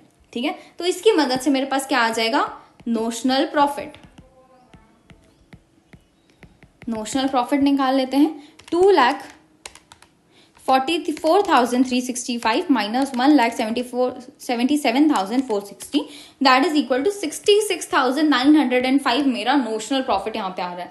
नोशनल प्रॉफिट है, क्या ये P&L अकाउंट में जाएगा, नहीं। इसके बाद हमको और कैलकुलेशन करनी पड़ेगी, तो यहाँ पे एक बार टोटल कर लेते हैं। ये हो गया 2,44,365 एंड 2,44,365। अब मैं ये नोशनल प्रॉफिट को इधर लेके आऊंगी, by notional profit carried down, amount कितना है 66,905। अब इस नोशनल प्रॉफिट में से कुछ अमाउंट हम ट्रांसफर करेंगे हमारे P&L अकाउंट में। अब वो कुछ अमाउंट कैसे निकलेगा तो उसको समझो। एज हमने निकाला, वर्किंग नोट नंबर 5 बना रही हूं मैं, ठीक है। एज हमने निकाल लिया है कि हमारा जो वर्क सर्टिफाइड है वो 50% है ना। और जो हमने हमारे टेबल में देखा था कि अगर वर्क 50% या उससे ज्यादा सर्टिफाई हो जाता है लेकिन 90% से कम है, तो आप 2/3 of notional profit multiplied by cash received upon work certified transfer करोगे किसमें, P&L अकाउंट में। तो हम यहाँ पे वही करेंगे। अब 2/3 ऑफ नोशनल प्रॉफिट कितना आया है 66,905 मल्टीप्लाइड बाय कैश रिसीव्ड कितना है मेरा 1,60,000 डिवाइडेड बाय वर्थ सर्टिफाइड कितना है 2 लाख, है ना, हमने पहले ही निकाल रखा है 1,60,000 और 2 लाख, है ना। तो उसके हिसाब से मेरे पास आ जाएगा 2/3 of 166,905 multiplied by 1,60,000 divided by 2 lakh, that is equal to, ये मेरे पास अमाउंट आ रहा है 35683। ये ट्रांसफर करना है मेरे को टू P&L अकाउंट, ठीक है। लेकिन एक बात समझो, ये जो मैंने निकाला ना cash received upon work certified, इसकी जगह हमको क्वेश्चन में एक और चीज दी हुई थी कि भाई 80% तुमको पे किया जाएगा। अगर मैं इसको cash received upon work certified की जगह लिखती 80% पे किया जाएगा तो वो भी सेम आंसर लेके आता। 2/3 ऑफ 66,905 मल्टीप्लाइड बाय 80% करोगे तो भी आंसर आपका सेम आएगा 35,683। मैं एट लास्ट यही बोलना चाहती हूँ कि cash received upon work certified ले लो डायरेक्टली, या फिर cash received upon work certified का जो परसेंटेज है वो ले लो, दोनों से आंसर सेम आता है। तो दोनों चीजें आप इस्तेमाल कर सकते हो, ठीक है। ये अमाउंट कहाँ जाएगा P&L अकाउंट में ट्रांसफर होगा। तो अब यहां लिखेंगे हम टू P&L अकाउंट, अमाउंट हमारा आ रहा है 35,683 और बचा हुआ कहाँ जाएगा, बचा हुआ अमाउंट हम डालेंगे वर्क इन प्रोग्रेस में, वर्क इन प्रोग्रेस अकाउंट में ही चला जाएगा ये वापस, ठीक है। वर्क इन प्रोग्रेस अकाउंट में क्या लिखोगे आप यहाँ पे, इसको हम लिखेंगे अब provision for contingency, provision for contingency. ये हमारा प्रॉफिट हो चुका है लेकिन हमने इसको एज अ प्रोविजन रख लिया है, इसको प्रॉफिट में ट्रांसफर नहीं किया। ये कैसे निकला, बैलेंसिंग फिगर के थ्रू। प्रॉफिट कैसे निकला, वर्किंग नोट नंबर 5 के थ्रू, ठीक है। सो वर्क इन प्रोग्रेस कितना आ जाएगा मेरा 66,905 minus 35,683, that is equal to 31,222 is my work in progress. ऐसे करके आपका कॉन्ट्रैक्ट अकाउंट बनता है। आई होप क्लैरिटी आई हो। फर्स्ट क्वेश्चन था तो थोड़ा कॉम्प्लिकेटेड लगेगा, लेकिन अब आप धीरे धीरे इसको प्रैक्टिस करते जाओगे ना, सारी चीजें आसान होते जाएंगी। हमारे लिए मेन समझना क्या जरूरी था कि भाई वैल्यू ऑफ वर्क सर्टिफाइड हम लेते हैं, है ना, और कॉस्ट ऑफ वर्क अनसर्टिफाइड लेते हैं। ये ध्यान रखना बहुत ज्यादा जरूरी है, ठीक है, मोस्ट इंपॉर्टेंट पार्ट है ये चीज। नेक्स्ट हमारे पास आता है इलस्ट्रेशन नंबर 14। इसको समझने से पहले एक बार वापस आते हैं हम पुराने क्वेश्चन पे जो हमने इससे पहले देखा था। यहाँ पे हमने देखा कि भाई कॉन्ट्रैक्ट अकाउंट में हम शो कर रहे हैं वर्क इन प्रोग्रेस, है ना। ये वर्क इन प्रोग्रेस क्या डिनोट करता है कि भाई इस पर्टिकुलर पीरियड में हमारा ये कॉन्ट्रैक्ट कंप्लीट नहीं हो पाया, अब जो अगला पीरियड आएगा उसमें मेरे को इस कॉन्ट्रैक्ट को कंटिन्यू करना पड़ेगा और खत्म करना पड़ेगा, है ना। तो ये वर्क इन प्रोग्रेस मतलब अभी कॉन्ट्रैक्ट खत्म नहीं हो पाया, हम इसको अगले पीरियड में कंटिन्यू करेंगे। अगले पीरियड में कंटिन्यू करेंगे तो अगर समझ लो क्वेश्चन में दिया होता अगला पीरियड, तो अगले पीरियड में मैं क्या करती, वापस से चालू करती इस कॉन्ट्रैक्ट को कि इसी को कंटिन्यू करती, इसी को आगे कंटिन्यू करते, है ना। तो हम इस वर्क इन प्रोग्रेस को जो क्लोजिंग बैलेंस दिख रहा है इस पीरियड के लिए, वो अगले पीरियड के लिए ओपनिंग बैलेंस बच जाएगा। वैल्यू ऑफ वर्क सर्टिफाइड भी शो करेंगे हम, वैल्यू ऑफ वर्क अनसर्टिफाइड भी हम यहाँ पे शो करेंगे, जितना भी आपका अमाउंट है वो, ठीक है। इसके साथ साथ हमने वर्क इन प्रोग्रेस में प्रोविजन फॉर कंटिजेंसी भी बनाया था। ये प्रोविजन फॉर कंटिजेंसी कितने का है 31,222। क्या शो करता है प्रोविजन फॉर कंटिजेंसी कि भाई यहाँ पे रिस्क है, इस पर्टिकुलर वर्क में जितना हमने अभी तक कंप्लीट किया इसमें रिस्क है। क्यों रिस्क है, क्योंकि अभी तक जो वर्क इन प्रोग्रेस दिख रहा है इसका मतलब ये है कि हमारा कॉन्ट्रैक्ट कंप्लीट नहीं हुआ है, और जब तक कॉन्ट्रैक्ट पूरी तरीके से कंप्लीट नहीं होता तब तक हमारे कॉन्ट्रैक्ट में रिस्क है। क्या हो सकता है ये समझो, हमने बिल्डिंग बना ली, आधा काम खत्म कर लिया है, आधा काम खत्म करने के बाद समझ लो एक्सीडेंट हो गया, वहां पे कोई ठोक के चला गया, पूरा टूट गया, अब हमको वापस से बनाना पड़ रहा है, ठीक है। उस सिचुएशन पे अब इसका पैसा कौन देगा, जो हमने पहले से काम कर लिया, हमको नहीं मिलेगा वो पैसा। जब तक काम पूरी तरीके से कंप्लीट नहीं हो जाता तब तक वहां पे रिस्क रहता है, और ये रिस्क को कवर करने के लिए हम बनाते हैं ये प्रोविजन फॉर कंटिजेंसी, ठीक है। ये प्रोविजन फॉर कंटिजेंसी जो है इसका ट्रीटमेंट क्या होगा अगले पीरियड में, तो अगले पीरियड में जब मैं कॉन्ट्रैक्ट अकाउंट बनाऊंगी तो वहां पे 2 वर्क इन प्रोग्रेस लिखूंगी इसके लिए, और प्रोविजन फॉर कंटिजेंसी को हम बाय प्रोविजन फॉर कंटिजेंसी करके शो कर सकते हैं। ये पहला ट्रीटमेंट। दूसरा ट्रीटमेंट, आप वर्क इन प्रोग्रेस के अमाउंट से भी प्रोविजन फॉर कंटिजेंसी को माइनस कर सकते हो। ठीक है, तो ये दो ट्रीटमेंट यहाँ पे किया जा सकता है प्रोविजन फॉर कंटिजेंसी का। क्यों माइनस कर रहे हैं? क्योंकि ये डिनोट करता है कि भाई हमारा जो काम है वर्क इन प्रोग्रेस है, उसमें कुछ अमाउंट ऑफ रिस्क है जिसके लिए हमने प्रोविजन बनाया है। ठीक है ना, अब हम आते हैं इस क्वेश्चन में। इस क्वेश्चन से पहले वो इसलिए हमने देख लिया क्योंकि यहाँ पे ये चीजें आने वाली हैं। सबसे पहले हमको दिया हुआ है work in progress on 31 December 2021। इसके बाद मेरे को दिया हुआ है cash received from contractee during the year 2022। क्या क्या ट्रांजेक्शन्स हुए, क्या क्या खर्चे हुए, वो सारी चीजें हमको दी हुई हैं। अब देखो, ये मेरे को दिया हुआ है दिसंबर 21 का closing balance of work in progress. और मैं किस पर्टिकुलर ईयर के लिए बना रही हूँ? 2022 के लिए बना रही हूँ। तो 2022 में ये जो क्लोजिंग वर्क इन प्रोग्रेस दिख रहा है वो इस पर्टिकुलर ईयर में क्या हो जाएगा? Opening work in progress. Opening work in progress को मैं कॉन्ट्रैक्ट अकाउंट में कैसे शो करूंगी? To work in progress account, है ना। ये मेरा है ओपनिंग बैलेंस। अमाउंट कितना है? 85,000। नेक्स्ट, इसके बाद मेरे को दिया हुआ है कैश रिसीव्ड फ्रॉम कॉन्ट्रैक्टी। अब इसको समझना, जो कैश हमको कॉन्ट्रैक्टी से मिलता है ना, वो कब मिल रहा है? जब मेरा वर्क इन प्रोग्रेस है। क्या पूरा काम खत्म होने के बाद मिल रहा है क्या? नहीं। तो देखो, हमको एक बात समझनी पड़ेगी, जब तक मेरा काम पूरी तरीके से खत्म नहीं हो जाता तब तक जितना भी कैश मेरे को कॉन्ट्रैक्टी से मिलेगा वो मेरी लाइबिलिटी होगी।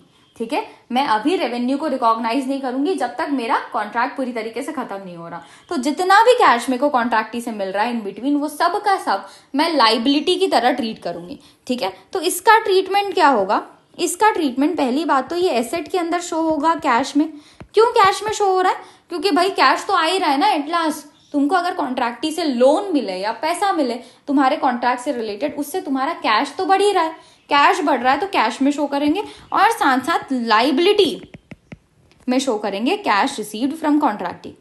ठीक है, ये हमारी लाइबिलिटी है, हमको ये ध्यान रखना है। ठीक है, नेक्स्ट, अब देखो कैश रिसीव्ड फ्रॉम कॉन्ट्रैक्टी का मैंने बैलेंस शीट में आपको ट्रीटमेंट बता दिया कि उसको हम लाइबिलिटी साइड और एसेट साइड कैसे शो करेंगे, लेकिन इसको हम कॉन्ट्रैक्टी अकाउंट के अंदर भी शो करते हैं। एज कॉन्ट्रैक्टी से हमको पैसा मिला पिछले साल, तो पिछले साल जो पैसा मिला वो इस पर्टिकुलर ईयर के लिए क्या बन जाएगा? Opening balance. ठीक है, तो मैं यहाँ बोलूंगी by balance bought down amount is 55,000। ठीक है, नेक्स्ट, इसके बाद मेरे पास आता है वेजेस। तो वेजेस हम यहाँ रिकॉर्ड कर देंगे कॉन्ट्रैक्ट अकाउंट में। Amount is 8,500। नेक्स्ट, हमको दिया हुआ है मटेरियल्स हमने खरीदा है 6,000 का। To material purchase 6,000। नेक्स्ट हमको दिया हुआ है working expenses 1,500। To working expenses 1,500। Next is are material issued from stores. Store से मटेरियल इशू हुआ है कितना? 10,500 का। तो टू मटेरियल अकाउंट ही लिखेंगे और ब्रैकेट में मेंशन कर देंगे कि भाई ये स्टोर्स से हमने इशू करा है। चाहे स्टोर से इशू कराओ चाहे परचेस करो, कॉन्ट्रैक्ट में इस्तेमाल हो रहा है ना, तो पूरा का पूरा खर्चा कॉन्ट्रैक्ट के अंदर रिकॉर्ड किया जाएगा। ठीक है, एडमिन एक्सपेंसेस बोला जा रहा है 1,250, जिसमें से 250 हमको प्रॉफिट एंड लॉस अकाउंट में चार्ज करना पड़ रहा है। तो जो प्रॉफिट एंड लॉस अकाउंट में चार्ज होने वाला खर्चा है वो हम कॉन्ट्रैक्ट के अंदर नहीं डालेंगे। क्या हो सकता है ये खर्चे का मतलब? ये आई थिंक एबनॉर्मल लॉसेस की तरह हो सकता है ना। एबनॉर्मल लॉसेस हो सकते हैं, तो एबनॉर्मल लॉसेस तो हम हमारे कॉन्ट्रैक्ट अकाउंट में शो नहीं करेंगे, ये कहाँ चले जाएंगे? हमारे प्रॉफिट एंड लॉस अकाउंट में। तो मैं यहाँ लिखूंगी टू एडमिन एक्सपेंस 1,250 का है, जिसमें से 250 हमारे P&L अकाउंट में चला जा रहा है, तो बचा हुआ 1,000 रुपए यहाँ पे रिकॉर्ड होगा। प्लांट का अमाउंट मेरे को दिया हुआ है 2,500। देखो प्लांट का अमाउंट मेरे को 2,500 दिया है और हमको पता है कि हम सिर्फ डेप्रिसिएशन चार्ज करते हैं हमारे कॉन्ट्रैक्ट अकाउंट में। लेकिन अगर आप इस क्वेश्चन में देखो ना तो डेप्रिसिएशन के लिए अलग से कोई इन्फॉर्मेशन नहीं दी है। इसका मतलब क्या हुआ उसको ध्यान से समझना कि भाई जो हमारा प्लांट है 2,500 का, वो पूरा का पूरा प्लांट इस कॉन्ट्रैक्ट में इस पर्टिकुलर ईयर में इस्तेमाल हो गया। ठीक है, पूरा का पूरा प्लांट हमने कॉन्ट्रैक्ट में इस्तेमाल कर लिया, ये मान के हम पूरा का पूरा 2,500 को यहाँ पे डेबिट कर देंगे। Next, material return to supplier, हमने मटेरियल रिटर्न कर दिया, बाय मटेरियल अकाउंट लिखेंगे। किसको रिटर्न किया? सप्लायर को। अमाउंट है 450।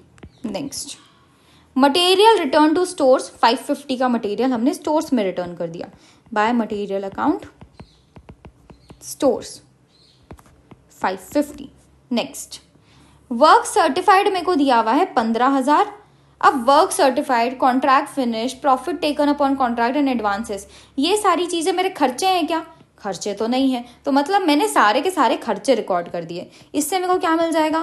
कॉस्ट ऑफ कंस्ट्रक्शन मिल जाएगा, जिसको हम कैरी डाउन करेंगे। ठीक है, तो ये मेरे पास टोटल अमाउंट आ रहा है 1,15,000। और मैं जब 450 और 550 माइनस कर लेती हूँ तो कॉस्ट ऑफ कंस्ट्रक्शन मेरे पास आता है 1,14,000। तो यहाँ पे हम ले आएंगे to cost of construction carry brought down, amount is 1,14,000। इसके बाद हमारे पास क्या दिया हुआ है? देखो, हमको बोला गया वर्क सर्टिफाइड है 15,000, तो मैं लिखूंगी by work in progress, work certified हमारे पास है 15,000।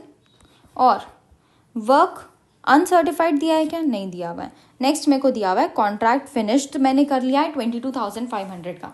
22,500 का कॉन्ट्रैक्ट खत्म हो चुका है। खत्म हो चुका है मतलब मैं उसको कॉन्ट्रैक्ट अकाउंट से हटा के कॉन्ट्रैक्टी के अकाउंट में लेके चले जाऊंगी कि भाई ये कॉन्ट्रैक्ट हमने खत्म कर लिया है, इसका पैसा हमको कॉन्ट्रैक्टी से लेना है। तो इसको हम कहाँ शो करेंगे? कॉन्ट्रैक्टी के अकाउंट में। टू कॉन्ट्रैक्ट अकाउंट आएगा 22,500। Next, profit taken upon contract 11,500। हमारा प्रॉफिट कितना हुआ कॉन्ट्रैक्ट से वो भी हमको दिया हुआ है। कौन सा प्रॉफिट होगा? ये नोशनल प्रॉफिट। ठीक है, 11,500 मेरे को नोशनल प्रॉफिट दिया हुआ है।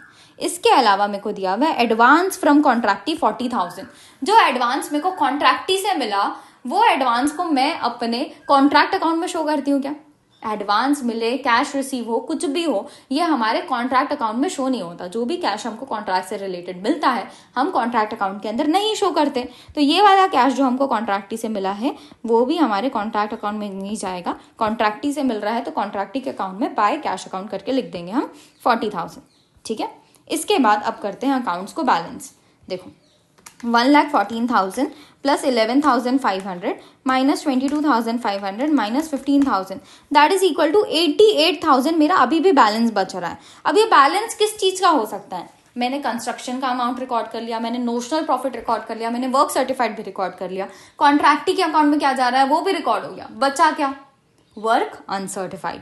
ठीक है, तो ये जो बैलेंस है हमारा वो वर्क अनसर्टिफाइड को डिनोट कर रहा है 88,000। ये मेरा कैसे आया? बैलेंसिंग फिगर है ये। ठीक है, टोटल अमाउंट कितना है? 1,25,500। डन। तो कॉन्ट्रैक्ट अकाउंट तो हो गया कंप्लीट। नेक्स्ट हम आते हैं कॉन्ट्रैक्टी के अकाउंट में। कॉन्ट्रैक्टी अकाउंट का ओपनिंग बैलेंस है 55,000। 40,000 का कैश रिसीव हुआ माइनस कॉन्ट्रैक्ट अकाउंट से रिलेटेड जो अमाउंट आया वो हम यहाँ माइनस करेंगे 22,500। तो मेरे पास बैलेंस बच रहा है 72,500। ये हो जाएगा टू बैलेंस कैरीड डाउन। ठीक है, ये जो ओपनिंग बैलेंस है वो क्या था? कैश रिसीव्ड फ्रॉम कॉन्ट्रैक्टी जो पिछले साल रिसीव हुआ था। तो ये क्लोजिंग बैलेंस क्या होगा? इस पर्टिकुलर ईयर का जो भी कैश रिसीव होगा फ्रॉम कॉन्ट्रैक्टी वो अमाउंट ये होगा, है ना? 72,500 कैश रिसीव फ्रॉम कॉन्ट्रैक्टी को डिनोट करता है। नाउ अब हम बैलेंस शीट बना रहे हैं। बैलेंस शीट में मैं क्या डिनोट करूंगी? वर्क इन प्रोग्रेस को शो करूंगी। वर्क इन प्रोग्रेस हम हमारे बैलेंस शीट में एसेट साइड में शो करते हैं। क्यों? क्योंकि ये भी हमारा एसेट है। जब तक ये काम खत्म नहीं हो जाता तब तक ये हमारा एसेट बन के रहेगा। जब ये काम खत्म हो जाएगा तो इसके सारे के सारे रेवेन्यू को हम रिकॉग्नाइज कर लेंगे और इस वर्क इन प्रोग्रेस को हटा देंगे हमारे एसेट से, क्योंकि ये काम तब तक फिनिश हो जाएगा और हमको कॉन्ट्रैक्ट से रिलेटेड सारे पैसे मिल जाएंगे।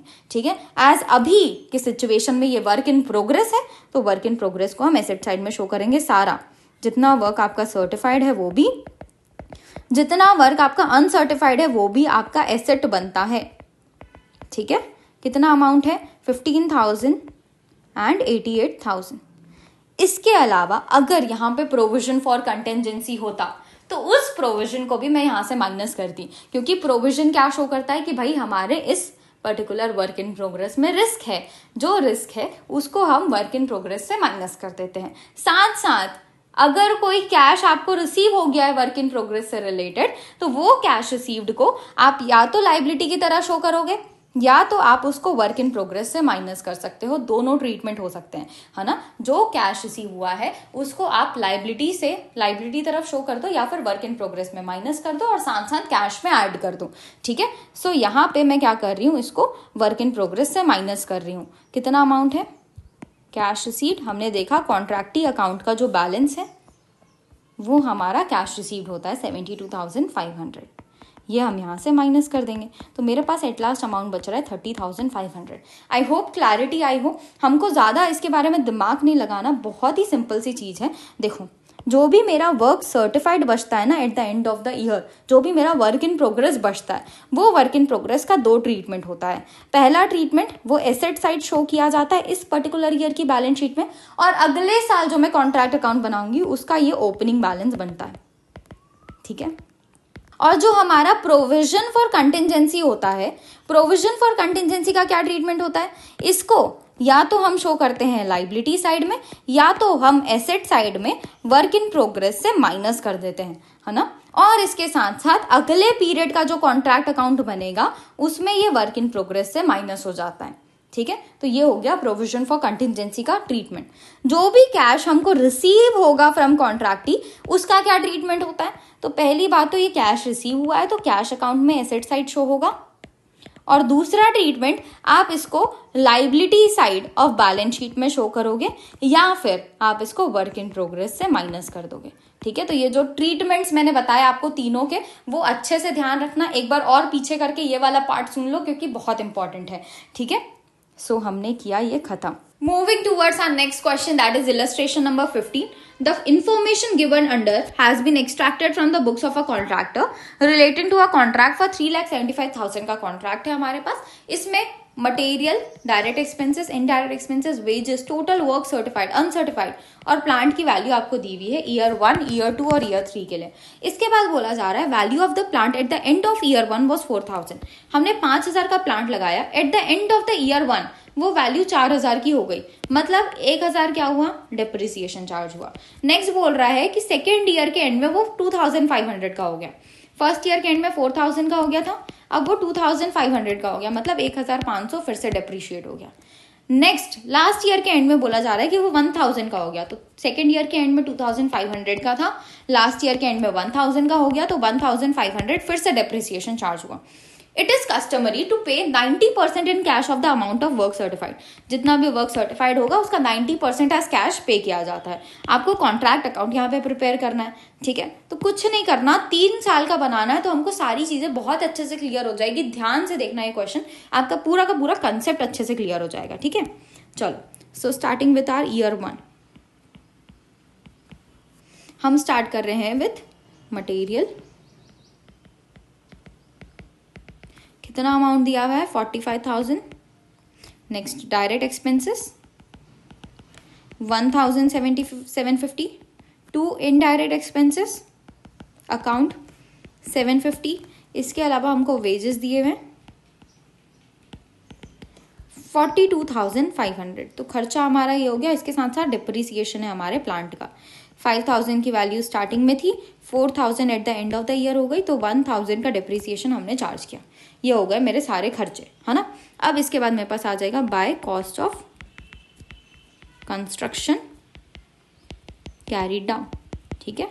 ऐसे ही क्वेश्चन को सॉल्व करना, अलग अलग जगह देख के कंफ्यूज मत होना। जैसे इंस्टीट्यूट के मैट में दिया इस तरह से प्रेजेंटेशन करोगे ना तो ज़्यादा कन्वीनियंट रहेगा आपके लिए, और साथ साथ आपके जो एग्जामिनर है उसको चेक करने में भी आसानी होगी। तो प्रेजेंटेशन हम सेम रखेंगे हर बार, ठीक है। 91,000 हमारे पास ये अमाउंट आ रहा है। प्रेजेंटेशन बार बार चेंज मत करना, ठीक है। अब यहाँ पे हम लिखेंगे to cost of construction bot down. Amount कितना है, 91,000। इसमें मेरे को वर्क सर्टिफाइड दिया हुआ है 87,500। तो बाय वर्क इन प्रोग्रेस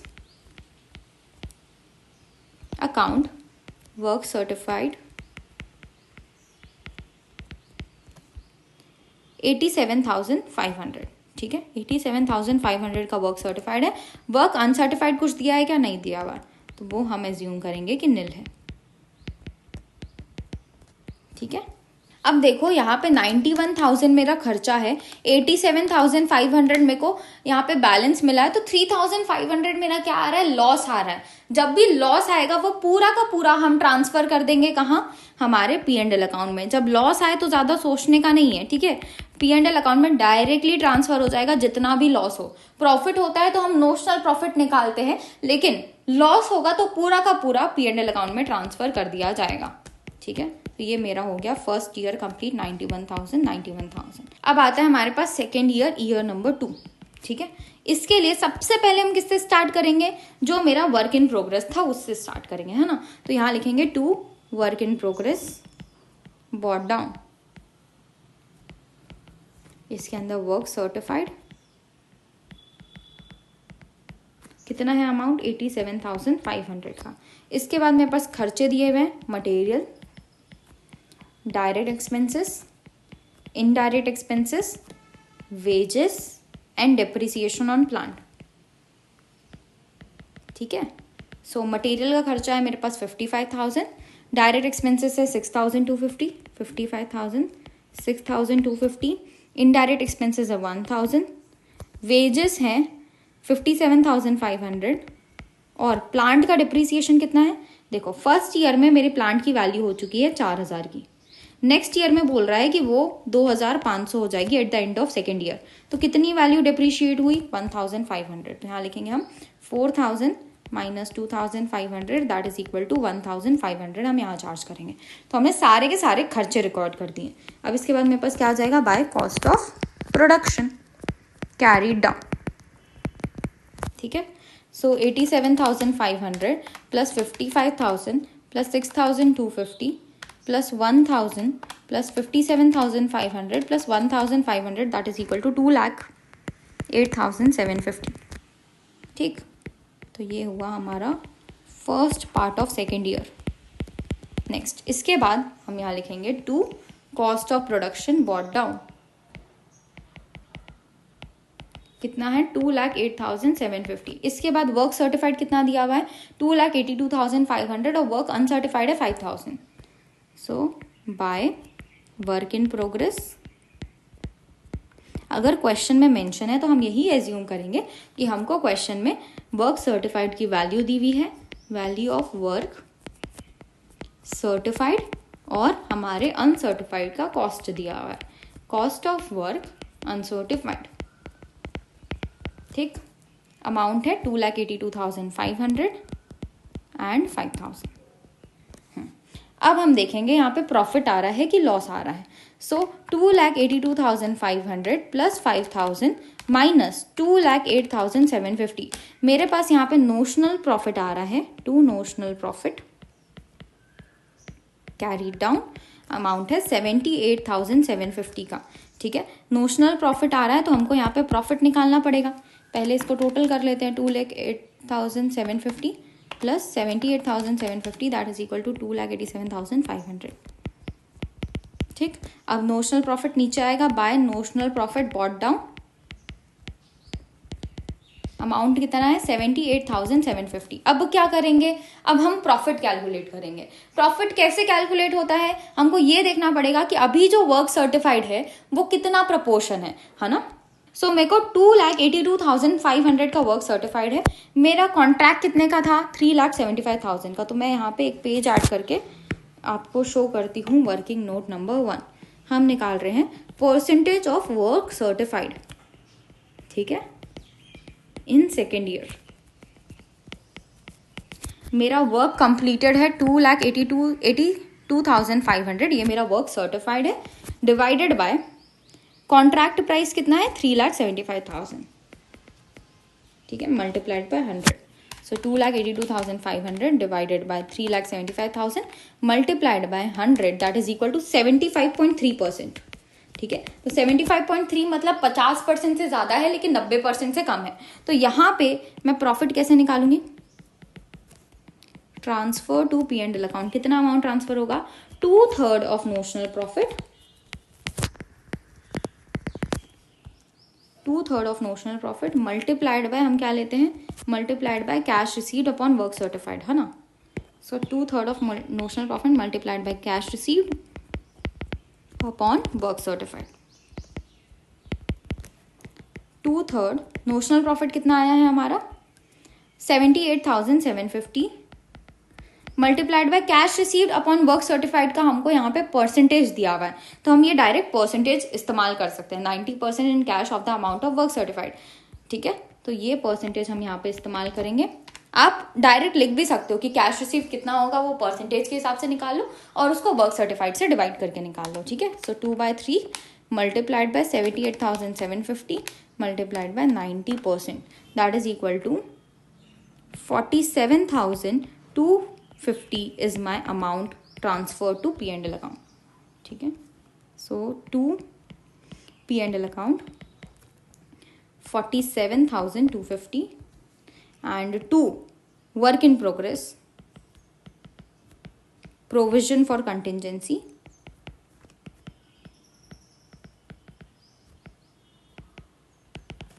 कितना बचा 78,750 minus 47,250 that is equal to 31,500 is my provision for contingency.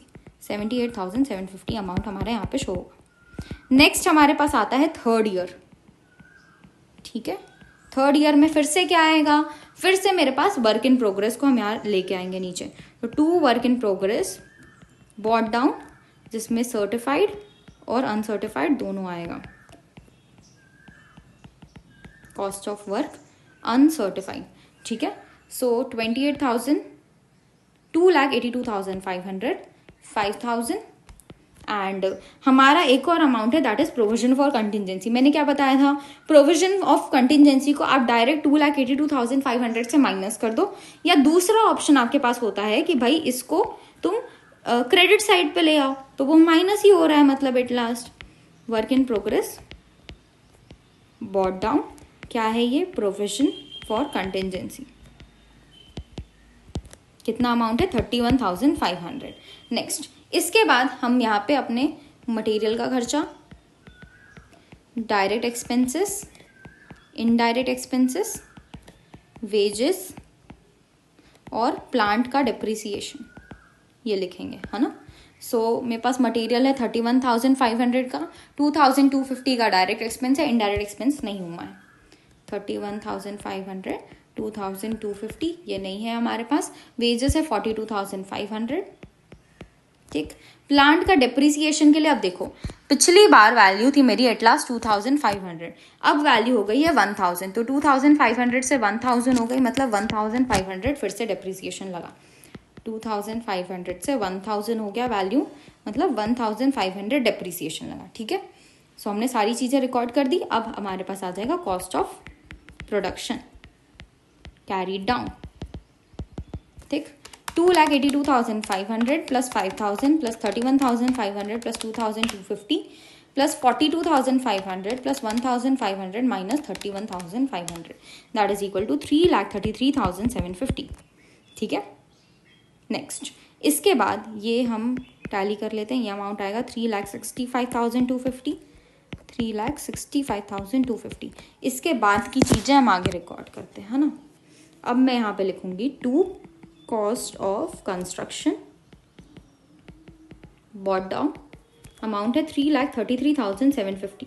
ठीक है, अब क्वेश्चन में देखो वर्क सर्टिफाइड कितना दिया हुआ है 3,75,000, जितने का वैल्यू था उतने का पूरा वर्क सर्टिफाइड हो गया, अनसर्टिफाइड कुछ भी नहीं बचा, तो ये आ जाएगा हमारा by work in progress account. कितना अमाउंट है वर्क सर्टिफाइड का हमारे पास अमाउंट है कितना 3,75,000। ठीक है, तो ये आ जाएगा इधर टू नोशनल प्रॉफिट। अनसर्टिफाइड तो हमारे पास है नहीं, तो हमारे पास नोशनल प्रॉफिट आ जाएगा carried down 3,75,000 minus 3,33,750 that is equal to 41,250 मेरा नोशनल प्रॉफिट है। अब यहाँ पे लिखेंगे हम by notional profit brought down 41,250। As मेरा कॉन्ट्रैक्ट पूरा खत्म हो गया, पूरा वर्क सर्टिफाइड हो गया। यहाँ पे देखो ऐसा नहीं है कि मेरा कॉन्ट्रैक्ट 90% या उससे ज्यादा कंप्लीट हो गया, मेरा कॉन्ट्रैक्ट पूरा कंप्लीट हो गया है, तो मेरे को एस्टिमेटेड प्रॉफिट निकालने की जरूरत नहीं है। मेरे पास जितना प्रॉफिट आया मैं सबको उठा के लेके चले जाऊंगी डायरेक्ट P&L अकाउंट में 41,250। ठीक है, एज यहाँ पे पूरा का पूरा कॉन्ट्रैक्ट कंप्लीट हो चुका है।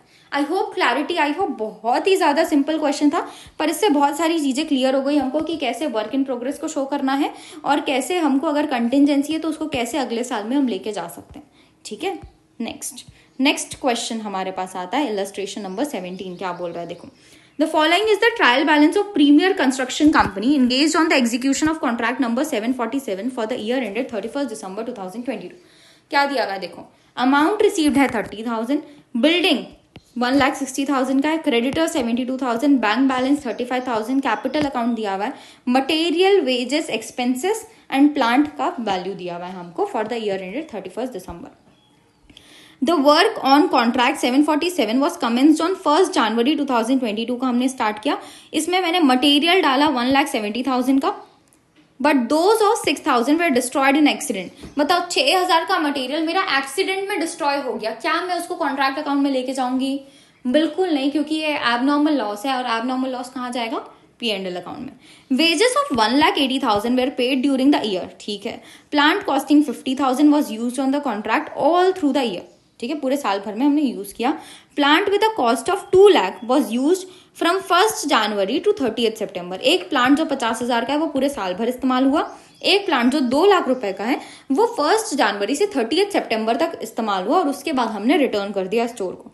Material of the cost 4,000 were on site on 31st December 2022।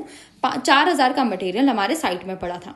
Contract was for 6 lakh and the contractee pays 75% of the work certified. ठीक, 75% ऑफ द वर्क सर्टिफाइड हमको कैश मिलता है और कॉन्ट्रैक्ट कितने का है? 6 लाख का है। इसके साथ साथ वर्क सर्टिफाइड बोला जा रहा है 80% of the total contract work हमारा वर्क सर्टिफाइड हो चुका है। Uncertified work was estimated as 15,000 on 31st December 2022। आपको वर्क अनसर्टिफाइड भी निकाल के दिया हुआ है। Expenses are charged to the contract at 25% of wages. आपको एक्सपेंसेस चार्ज करने। प्लांट का डिप्रिसिएशन 10% लगेगा फॉर द इंटायर ईयर। आपको कॉन्ट्रैक्ट अकाउंट बनाना है फॉर द ईयर 2022। इसके साथ साथ बैलेंस शीट बनानी है as on 31st December 2022 in the books of Premier Construction Limited. इसीलिए आपको ये सारी डिटेल्स दी हुई है क्योंकि आपको बैलेंस शीट भी यहाँ पे बनानी है। ठीक है, now starting with our contract account. Contract account में हमने कितना खर्चा किया? कॉन्ट्रैक्ट नंबर 747 में मटेरियल लगाया 1,70,000 का। To material account 1,70,000। नेक्स्ट, इसके बाद हमने यहाँ पे हमारा मटेरियल डिस्ट्रॉय हो गया कितने का? 6,000 का। तो इसको मैं कहाँ ले जाऊंगी? P&L अकाउंट में ले जाऊंगी बाय कॉस्टिंग P&L अकाउंट। कितना अमाउंट है? 5,000, नो सॉरी 6,000। ठीक है, ये है मटेरियल डिस्ट्रॉयड। आप क्या कर सकते हो? आप डायरेक्ट यहाँ से भी माइनस कर सकते हो हमारे मटेरियल के अमाउंट से, या फिर आप बाय साइड में उसको लिख सकते हो। नाउ नेक्स्ट, इसके बाद आ रहा है wages 1,80,000। To wages account 1,80,000। Plant costing 50,000 was use on the contract. पूरे साल भर में मैंने इस्तेमाल किया तो इसका डिप्रिसिएशन पूरे साल भर के लिए चार्ज कर सकती हूँ। 50,000 का प्लांट था।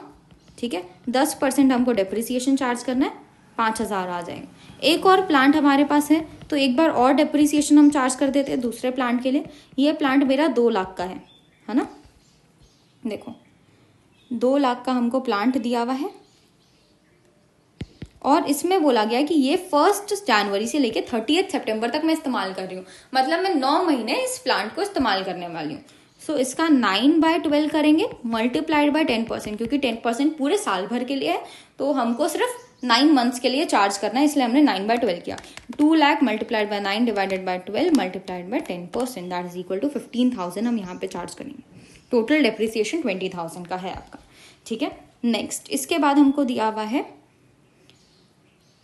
Material of the cost 4,000 were at on site on 31st December 2022। ठीक है, सो 4,000 का मटेरियल साइट में है तो बाय मटेरियल अकाउंट आ जाएगा 4,000 एट साइट। इसके अलावा हमारे खर्चे होते हैं खत्म। नहीं, एक और खर्चा है हमारे पास एक्सपेंसेस का। 25% ऑफ वेजेस आपको एक्सपेंसेस चार्ज करने हैं। तो 2 एक्सपेंसेस अकाउंट 25% ऑफ वेजेस हम चार्ज करेंगे। तो वेजेस है मेरे 1,80,000, इसका 25% हम चार्ज करेंगे। 1,80,000 का 25% दैट इज इक्वल टू 45,000। ठीक है, तो सारे के सारे खर्चे हमने रिकॉर्ड कर दिए। अब हमारे पास क्या आ जाएगा, cost of construction carried down. ये अमाउंट हमारे पास आएगा 4,05,000। ठीक है, सो अगर मैं इसको टोटल करूं तो टोटल हमारे पास आ रहा है 4,15,000। नेक्स्ट, अब इसको हम नीचे ले आएंगे, कॉस्ट ऑफ कंस्ट्रक्शन को to cost of construction bot down 4,05,000। अब इसके बाद देखो क्या दिया हुआ है, कॉन्ट्रैक्ट था 6 लाख का, कॉन्ट्रैक्टी 75% ऑफ द वर्क सर्टिफाइड पे करता है। वर्क सर्टिफाइड कितना है, 80% of the total contract. Total contract की प्राइस हमारी कितनी है, टोटल कॉन्ट्रैक्ट की प्राइस है हमारे पास 6 लाख। तो 6 लाख का अगर मैं 80% कैलकुलेट करूं तो 4,80,000 मेरा वर्क सर्टिफाइड है। तो by work in progress, work certified, यहाँ पे आप क्या लिखोगे, वैल्यू ऑफ वर्क सर्टिफाइड, और नेक्स्ट हमारे पास आता है cost of work uncertified. Value of work certified है 4,80,000 और अनसर्टिफाइड वर्क मेरे को डायरेक्टली क्वेश्चन में दिया हुआ है 15,000। ठीक, तो इसके बाद से मैं नोशनल प्रॉफिट आसानी से निकल सकती हूँ। तो यहाँ पे आ जाएगा notional profit to notional profit. कैसे आया, बैलेंसिंग फिगर, हमको कुछ निकालने की जरूरत नहीं पड़ी। 4,80,000 plus 15,000 minus 4,05,000 that is equal to 90,000 का मेरा नोशनल प्रॉफिट है। इसको हम यहाँ पे टोटल कर लेंगे तो ये आ जाएगा 4,95,000। नेक्स्ट, अब नोशनल प्रॉफिट आ जाएगा नीचे, by notional profit brought down, amount is 90,000, और ये अब कहाँ जाएगा, ये जाएगा P&L अकाउंट में, और कुछ अमाउंट का हम कंटिजेंसी प्रोविजन बनाएंगे। ठीक है, सो 90,000 का मेरा नोशनल प्रॉफिट है। हम यहाँ पे बनाएंगे working note number 1, notional profit मेरा है 90,000 का। ठीक है, अब मेरे को एक बात बताओ, हमारा वर्क सर्टिफाइड कितना है, 80% वर्क सर्टिफाइड है, मतलब 50 से 90% के बीच ही आ रहा है। तो यहाँ पे ट्रांसफर टू P&L अकाउंट कितना अमाउंट ट्रांसफर होगा, 2/3 of notional profit that is 90,000 multiplied by cash received कितना है, कैश रिसीव्ड के लिए बोला गया 75% ऑफ द वर्क सर्टिफाइड आपका कैश रिसीव्ड होगा। तो एज 4,80,000 मेरा वर्क सर्टिफाइड है, तो इसका 75% that is equal to 3,60,000 divided by 4,80,000। या फिर हम क्या कर सकते थे, इसकी जगह हम 75% डायरेक्टली भी लिख सकते थे। ठीक है, so 2/3 multiplied by 90,000 multiplied by 75% that is equal to, ये आएगा आपके पास 45,000। ये अमाउंट हम ट्रांसफर कर देंगे टू आर P&L अकाउंट। अब क्वेश्चन देखना, आपके इंस्टीट्यूट के मैट में यहाँ पे 9/12 लिया, आई डोंट नो व्हाई, यहाँ पे 9/12 उन्होंने कंसिडर किया, लेकिन ट्रांसफर टू P&L अकाउंट कितना होना चाहिए था, 2/3 होना चाहिए था। तो वो हम यही कंसिडर करके चलेंगे, हम इंस्टीट्यूट के मैट के हिसाब से अभी नहीं चलेंगे, क्योंकि वहाँ पे कैलकुलेशन थोड़ी सी गलत है। ठीक है, 45,000 ट्रांसफर होगा, वर्किंग नोट 1 के हिसाब से हमने निकाल लिया। बचा हुआ अमाउंट कहाँ जाएगा, work in progress carried down, ये क्या है हमारा, प्रोविजन फॉर कंटिजेंसी। ठीक, तो 90,000 का अमाउंट था, तो 45,000 मेरा प्रोविजन फॉर कंटिजेंसी बन रहा है, टोटल 90,000। ठीक, सो इसी के साथ हमारा कॉन्ट्रैक्ट अकाउंट कंप्लीट होता है। अब देखो, हमको बनानी है बैलेंस शीट। बैलेंस शीट में प्रॉफिट एंड लॉस अकाउंट से भी अमाउंट आता है ना। तो पहले हम क्या करेंगे, प्रॉफिट एंड लॉस अकाउंट को पूरा बना लेंगे ताकि जान सके कि कितना अमाउंट हमारा बैलेंस शीट में जाने वाला है, फिर बैलेंस शीट बनाएंगे। सबसे पहला अमाउंट जो प्रॉफिट एंड लॉस अकाउंट में आ रहा है वो ये है 45,000 का। तो हम यहाँ लिखेंगे बाय कॉन्ट्रैक्ट अकाउंट 45,000। इसके अलावा हमको एक और अमाउंट दिख रहा है जो P&L में जा रहा है, दैट इज 6,000 जो मटेरियल डिस्ट्रॉय हो गया था उसका। तो ये आ जाएगा इधर टू कॉन्ट्रैक्ट अकाउंट 6,000। ठीक, अब देखो ध्यान से, एक्सपेंसेस मेरे को कितने दिए हुए हैं, 47,000 के दिए हुए हैं। एक्सपेंसेस में बैलेंस शीट में ट्रांसफर करूंगी क्या, बिल्कुल नहीं, मैं पूरा का पूरा एक्सपेंस P&L अकाउंट में चार्ज कर दूंगी। लेकिन एक बात समझो, एक्सपेंसेस का कुछ पार्ट मतलब 45,000 एक्सपेंस तो हमने कॉन्ट्रैक्ट अकाउंट में ही चार्ज कर दिया है। बचा कितना? 2,000। ये 2,000 में चार्ज करूंगी अपने P&L अकाउंट में। तो टू एक्सपेंस अकाउंट 2,000 कैसे आया? 47,000 का एक्सपेंस था, 45,000 हमने हमारे कॉन्ट्रैक्ट अकाउंट में ही चार्ज कर दिया। इसके अलावा एक और चीज आपने ध्यान दी होगी, तो हमारा एक मशीन था, प्लांट था जो कि 2 लाख का था, जो कि सिर्फ और सिर्फ 1 जनवरी से 30 सितंबर इस कॉन्ट्रैक्ट में इस्तेमाल हुआ। इसीलिए इसका हमने सिर्फ 9 मंथ्स का हमने डिप्रिसिएशन यहाँ पे चार्ज किया। बचे हुए 3 महीने का डिप्रिसिएशन कहाँ जाएगा? वो डिप्रिसिएशन ऑफकोर्स ही बात है चार्ज किया जाएगा, और वो चार्ज किया जाएगा हमारे P&L अकाउंट में। ठीक है, तो टू डिप्रिसिएशन ऑन प्लांट लिखेंगे हम यहाँ पे। कितना अमाउंट था? 2 लाख का हमारे पास प्लांट था, इसका 10% चार्ज होना था। 9 मंथ्स के लिए हमने कॉन्ट्रैक्ट में चार्ज कर दिया, बचे हुए 3 महीने के लिए हम यहाँ पे चार्ज करेंगे। 2 लाख का 10% multiplied by 3 divided by 12 that is equal to 5,000 rupees. ठीक है, इसके अलावा देखो हमारे यहाँ पे जो अकाउंट बना हुआ है इसमें वेजेस भी दिख रहे हैं, कितने के? 1,80,000 के। 1,80,000 पूरा का पूरा वेज हमने कॉन्ट्रैक्ट अकाउंट में चार्ज कर दिया, तो इसका एक्सपेंस बचा नहीं। अगर इसका भी एक्सपेंस बचा होता तो उसको भी मैं P&L अकाउंट में लेके जाती। इसके अलावा हमारे पास और क्या है? मटेरियल है। मटेरियल 2 लाख का दिख रहा है। मटेरियल यहाँ हमने कितना चार्ज किया? 1,70,000।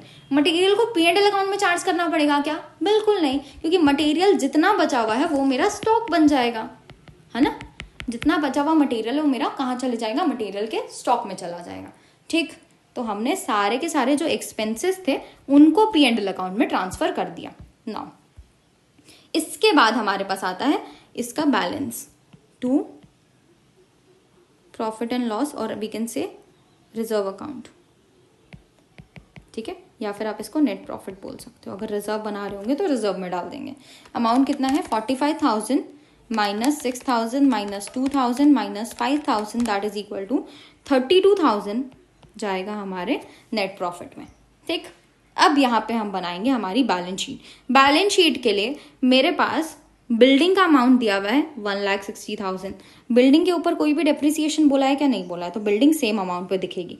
नेक्स्ट मेरे पास क्रेडिटर्स दिख रहे हैं 72,000, उसका भी हमने कुछ चेंज नहीं किया, तो क्रेडिटर्स भी सेम अमाउंट का दिखेगा। पहले ये दोनों को रिकॉर्ड कर लेते हैं, बिल्डिंग एंड क्रेडिटर्स। क्रेडिटर्स का अमाउंट है मेरे पास 72,000 एंड बिल्डिंग का अमाउंट है मेरे पास 1,60,000। ठीक, नेक्स्ट हमारे पास दिया हुआ है बैंक बैलेंस। कितना दिया हुआ है बैंक बैलेंस? 35,000, है ना। तो ये बैंक बैलेंस हम यहाँ पे रिकॉर्ड कर लेंगे, 35,000। इसके बाद हमारे पास है capital account 5 lakh rupees. 5 lakh का कैपिटल अकाउंट में भी कोई चेंजेस नहीं आए हैं, तो ये यहीं रिकॉर्ड हो जाएगा।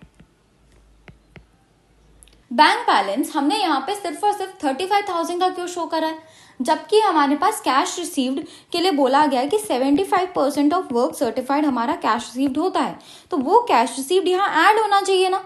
क्यों हम बैंक बैलेंस को सिर्फ और सिर्फ 35,000 शो कर रहे हैं?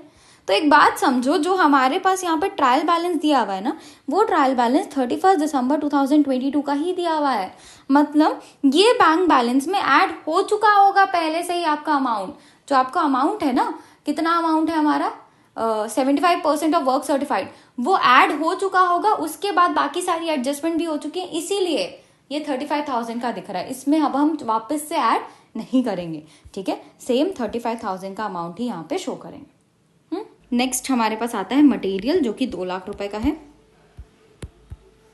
मटेरियल 2 लाख का जरूर है, पर एक बात समझो, 2 लाख में से 1,70,000 तो मैंने कहाँ ट्रांसफर कर दिया था? 1,70,000 हमने ट्रांसफर कर दिया था हमारे कॉन्ट्रैक्ट में, जिसमें से 6,000 का डिस्ट्रॉय हो गया। ठीक है, 6,000 का डिस्ट्रॉय हो गया मतलब वो स्टॉक से कम हो गया, वो तो ठीक है। 4,000 अभी भी मेरा मटेरियल साइट में पड़ा हुआ है। 4,000 मटेरियल साइट में पड़ा हुआ है, मतलब ये स्टॉक में तो रहेगा ही, तो ये 4,000 मैं यहाँ पे ऐड कर दूंगी।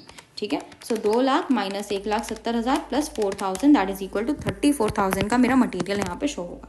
ठीक, वेजेस मेरा एक्सपेंस था, एक्सपेंसेस मेरे एक्सपेंस थे तो वहां चले गए। प्लांट है 2,50,000 का,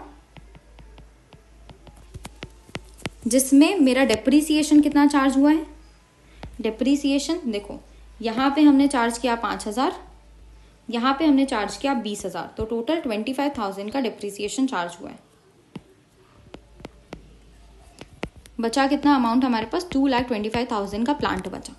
ठीक है, अब इसके बाद क्या आएगा हमारे पास? हमने सारे के सारे अमाउंट जो यहाँ पे दिए हुए थे वो रिकॉर्ड कर लिए। अब आता है हमारे पास वर्क इन प्रोग्रेस। तो वर्क इन प्रोग्रेस को अब यहाँ रिकॉर्ड करेंगे। वर्क इन प्रोग्रेस, कितना वर्क हमारा सर्टिफाइड है, कितना वर्क हमारा अनसर्टिफाइड है। देखो 4,80,000 मेरा सर्टिफाइड वर्क है, अनसर्टिफाइड 15,000 का है। 4,80,000 एंड 15,000। ठीक है, टोटल कितना हुआ? 4,95,000। इसमें से मैंने प्रोविजन कितना बनाया? Provision for contingency. प्रोविजन को यहां से माइनस कर सकते हो या फिर लाइबिलिटी साइड शो कर सकते हो, दोनों चीजें हो सकती है ना। प्रोविजन हमने बनाया था यहाँ पे 45,000 का, तो ये 45,000 का प्रोविजन मैं यहाँ से माइनस कर दूंगी। तो 4,95,000 में से 45,000 माइनस करोगे तो कितना बच रहा है? 4,50,000। ठीक है, इसमें से हम क्या माइनस करेंगे? इसमें से हम कैश रिसीव्ड भी माइनस करेंगे। देखो provision for contingency is like हमारा जो अमाउंट है, हमारा वर्क इन प्रोग्रेस है, जिसमें से कुछ अमाउंट हमने एज अ प्रोविजन बनाया है उसको हम यहाँ से माइनस करते हैं। इसके साथ साथ जो कैश हमको रिसीव हो गया related to work in progress वो हम यहाँ पे माइनस करते हैं। देखो हमको कैश मिलना कितने वाला था? 75% of work certified. Work certified कितना है? 4,80,000। इसका 75% देखोगे तो 3,60,000 होना चाहिए। लेकिन आपको क्वेश्चन में स्पेसिफिकली दिया है कि भाई हमको कैश 3 लाख रुपए ही रिसीव हुआ है, तो 3 लाख ही रिसीव हुआ है, तो हम यहाँ से 3 लाख ही माइनस करेंगे। ठीक है, तो मेरे पास कितना बचा अमाउंट? 1,50,000। ठीक, तो हमने सारी की सारी चीजें रिकॉर्ड कर दी एक्सेप्ट प्रॉफिट। तो यहाँ पे लिख लेते प्रॉफिट एंड लॉस अकाउंट से हमारे पास आया 32,000। ठीक है, अब टोटल करके देखते हैं। 1,60,000 plus 35,000 plus 34,000 plus 2,25,000 plus 1,50,000 that is equal to, ये आ रहा है मेरे पास 6,04,000। यहाँ पे देखो तो 72,000 plus 5 lakh plus 32,000 that is equal to 6,04,000। ठीक है, सो आई होप आपको क्लैरिटी आई हो। हमने बैलेंस शीट को बैलेंस कर दिया। सिर्फ सबसे ज्यादा इंपॉर्टेंट पार्ट यहाँ पे क्या था जो बैलेंस शीट में हम शो कर रहे थे कि भाई देखो वर्क इन प्रोग्रेस में से सबसे पहले तुम प्रोविजन फॉर कंटिजेंसी हटा दोगे और साथ साथ जितना भी कैश तुमको रिसीव हो गया वो वर्क इन प्रोग्रेस कहाँ रहा, उसका तो अमाउंट मिल गया ना, तो उसको यहाँ से तुम माइनस कर दोगे। ठीक है, कैश रिसीव और प्रोविजन फॉर कंटिजेंसी माइनस किया जाएगा, ये आपको ध्यान रखना है। इसी के साथ ये क्वेश्चन होता है हमारा पूरा का पूरा कंप्लीट। नेक्स्ट देखो इलस्ट्रेशन नंबर 20 क्या बोल रहा है। कपूर इंजीनियरिंग कंपनी है जो कि लॉन्ग टर्म कॉन्ट्रैक्ट लेके रखे हैं। इसकी सारी इंफॉर्मेशन हमको यहाँ पे दी हुई है ऑन 31 मार्च 2022। फैब्रिकेशन का खर्चा हमने अभी तक कितना किया है वो आपको दिया हुआ है। इरेक्शन का खर्चा कितना किया है वो दिया हुआ है। कॉन्ट्रैक्ट का प्राइस हमारे पास अवेलेबल है, कितना कैश रिसीव हुआ वो दिया हुआ है। इसके साथ साथ हमको दिया हुआ है technical estimate of work completed to date. Direct material का काम 80% अभी कंप्लीट हो चुका है। इसका मतलब क्या है वो समझो। मेरा ये जो खर्चा दिया हुआ है ना डायरेक्ट मटेरियल का 2,80,000, ये मेरे 80% ऑफ वर्क को डिनोट करता है ना। तो अगर मेरा 80% काम कंप्लीटेड है तो 20% बचा हुआ मेरा काम अनकम्प्लीटेड होगा, है ना। 20% मैं यहाँ से इजीली कैलकुलेट कर सकती हूँ। अगर 2,80,000 80% को डिनोट करता है, मल्टीप्लाई कर दो 20 से, तो आपको पता चल जाएगा कितना काम अभी भी कंप्लीट करना बचा हुआ है। ठीक है, कितना खर्चा अभी भी करना बचा हुआ है। सिमिलर वे में डायरेक्ट लेबर एंड ओवरहेड के लिए बोला 75% कंप्लीट हो चुका है, तो ये 90,000 किसको डिनोट करता है? 75% को। सो 90,000 अगर 75% को डिनोट करता है तो मैं 25% के लिए कैसे निकाल सकती हूँ?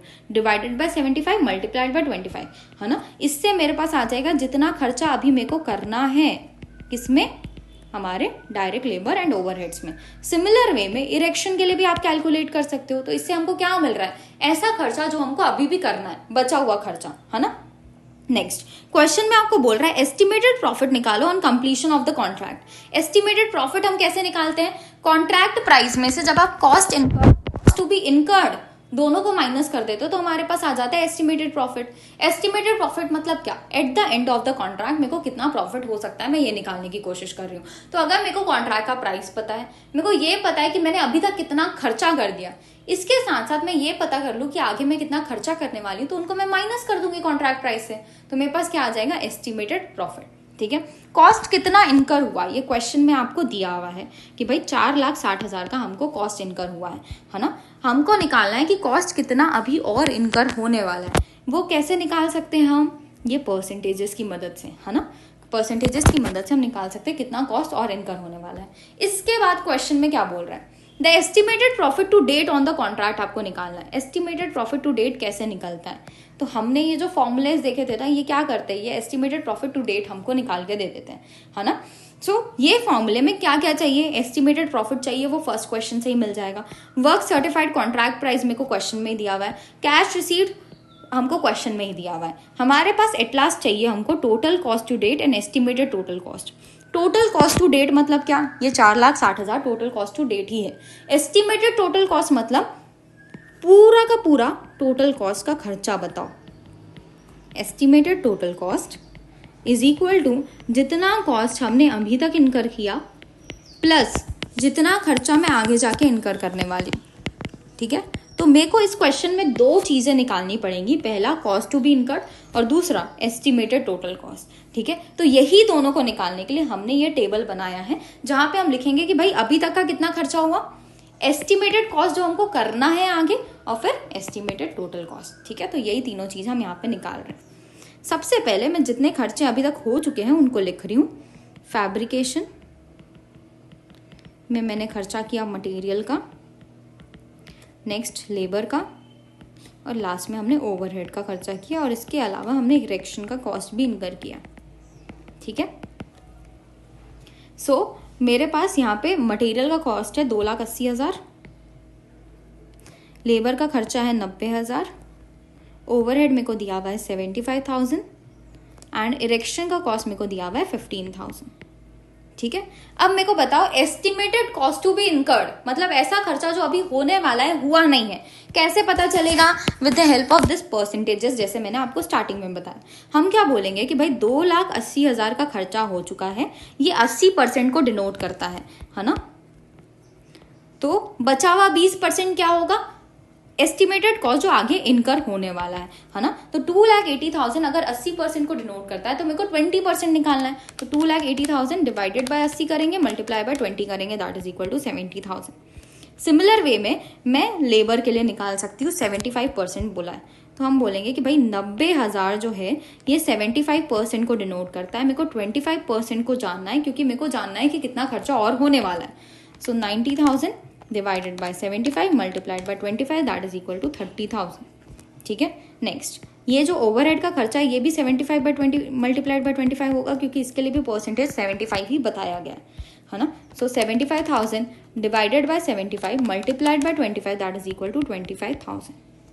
नेक्स्ट 15,000 मेरा इरेक्शन का खर्चा हुआ है, ये 25% ऑफ वर्क कंप्लीटेड को शो करता है। तो मेरे को अभी और कितना कंप्लीट करना है, 75% और कंप्लीट करना है। 15,000 अगर 25 को शो करता है तो मल्टीप्लाई करो 75 से, तो ये आ जाएगा 45,000। ठीक है, तो ये हो गए हमारे खर्चे जो अभी होने वाले हैं। अगर मैं इन दोनों को ऐड कर दूं, मतलब कॉस्ट टू बी इनकर्ड और estimated cost to be incurred को ऐड कर दूं, तो मेरे को क्या मिल जाएगा, एस्टिमेटेड टोटल कॉस्ट। तो यही हम करेंगे, यहाँ पे हम दोनों को ऐड कर देंगे। 2,80,000 plus 70,000 that is equal to 3,50,000। Next 90,000 plus 30,000 that is equal to 1,20,000। 75,000 plus 25,000 1 lakh, and last 15,000 plus 45,000 that is equal to 60,000। ठीक है, तो हमने निकाल लिया हमारा estimated total cost, cost to be incurred and cost incurred till date. अब इनको total भी कर लेते हैं साथ साथ। टोटल अमाउंट इनका आएगा मेरे पास 4,60,000। नेक्स्ट जो खर्चे हमको इनकर करने हैं वो हैं 1,70,000 के, एंड टोटल मेरे पास आ रहा है 6,30,000। ठीक है, अब इसकी मदद से मैं क्या निकालूंगी, एस्टिमेटेड प्रॉफिट। एस्टिमेटेड प्रॉफिट के लिए हम क्या लेते हैं, हम लेते हैं हमारा कॉन्ट्रैक्ट प्राइस में से cost incurred and cost to be incurred को माइनस करते हैं। या तो मैं क्या कर सकती हूँ, एक वर्किंग नोट बना के वहां पे शो कर सकती हूँ, कि भाई मेरा कॉन्ट्रैक्ट प्राइस कितना है, मेरा कॉन्ट्रैक्ट प्राइस है 8,90,000, मेरा कॉस्ट टू बी इनकर्ड कितना है 1,70,000 एंड कॉस्ट इनकर्ड कितना है 4,60,000 एंड 1,70,000। ठीक है, ये दोनों को माइनस कर दो। इस तरीके से आप निकाल सकते हो पहला सिचुएशन वर्किंग नोट बना के।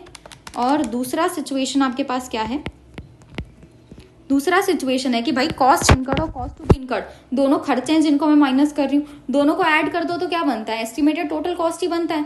तो यहाँ पे ही हम कर सकते हैं, यहाँ पे लिख देंगे हम कि भाई हमारा जो कॉन्ट्रैक्ट का प्राइस है वो है 8,19,000। अगर मैं 8,19,000 को एस्टिमेटेड टोटल कॉस्ट से माइनस कर दूं तो मेरे पास क्या आ जाएगा, प्रॉफिट। ठीक है, प्रॉफिट कितना आ रहा है 1,89,000। ये क्या है, मेरा एस्टिमेटेड प्रॉफिट। नेक्स्ट हमको क्वेश्चन में निकालने बोल रहा है estimated profit to date on the contract.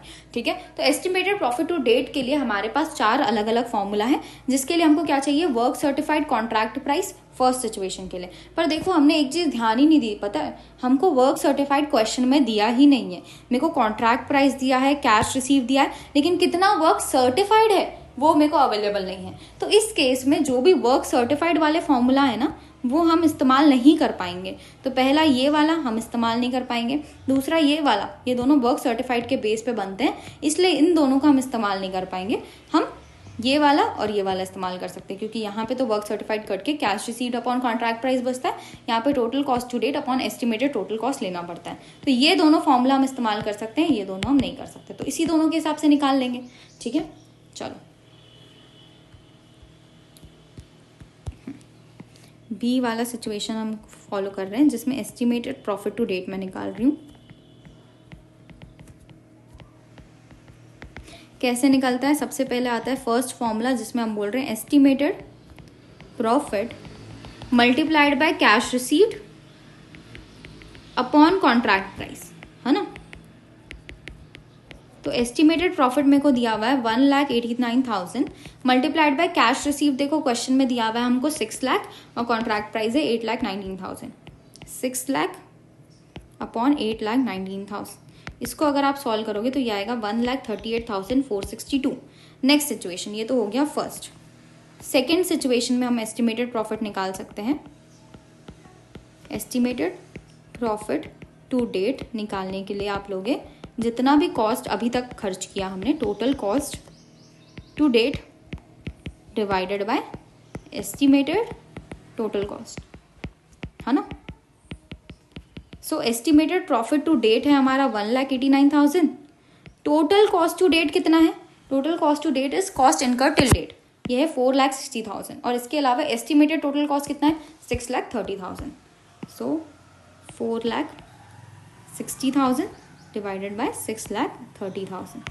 So 1,89,000 multiplied by 4,60,000 divided by 6,30,000, that is equal to 1,38,000 मेरे पास आ रहा है। तो ये दो अलग अलग सिचुएशन में आंसर आ सकता है।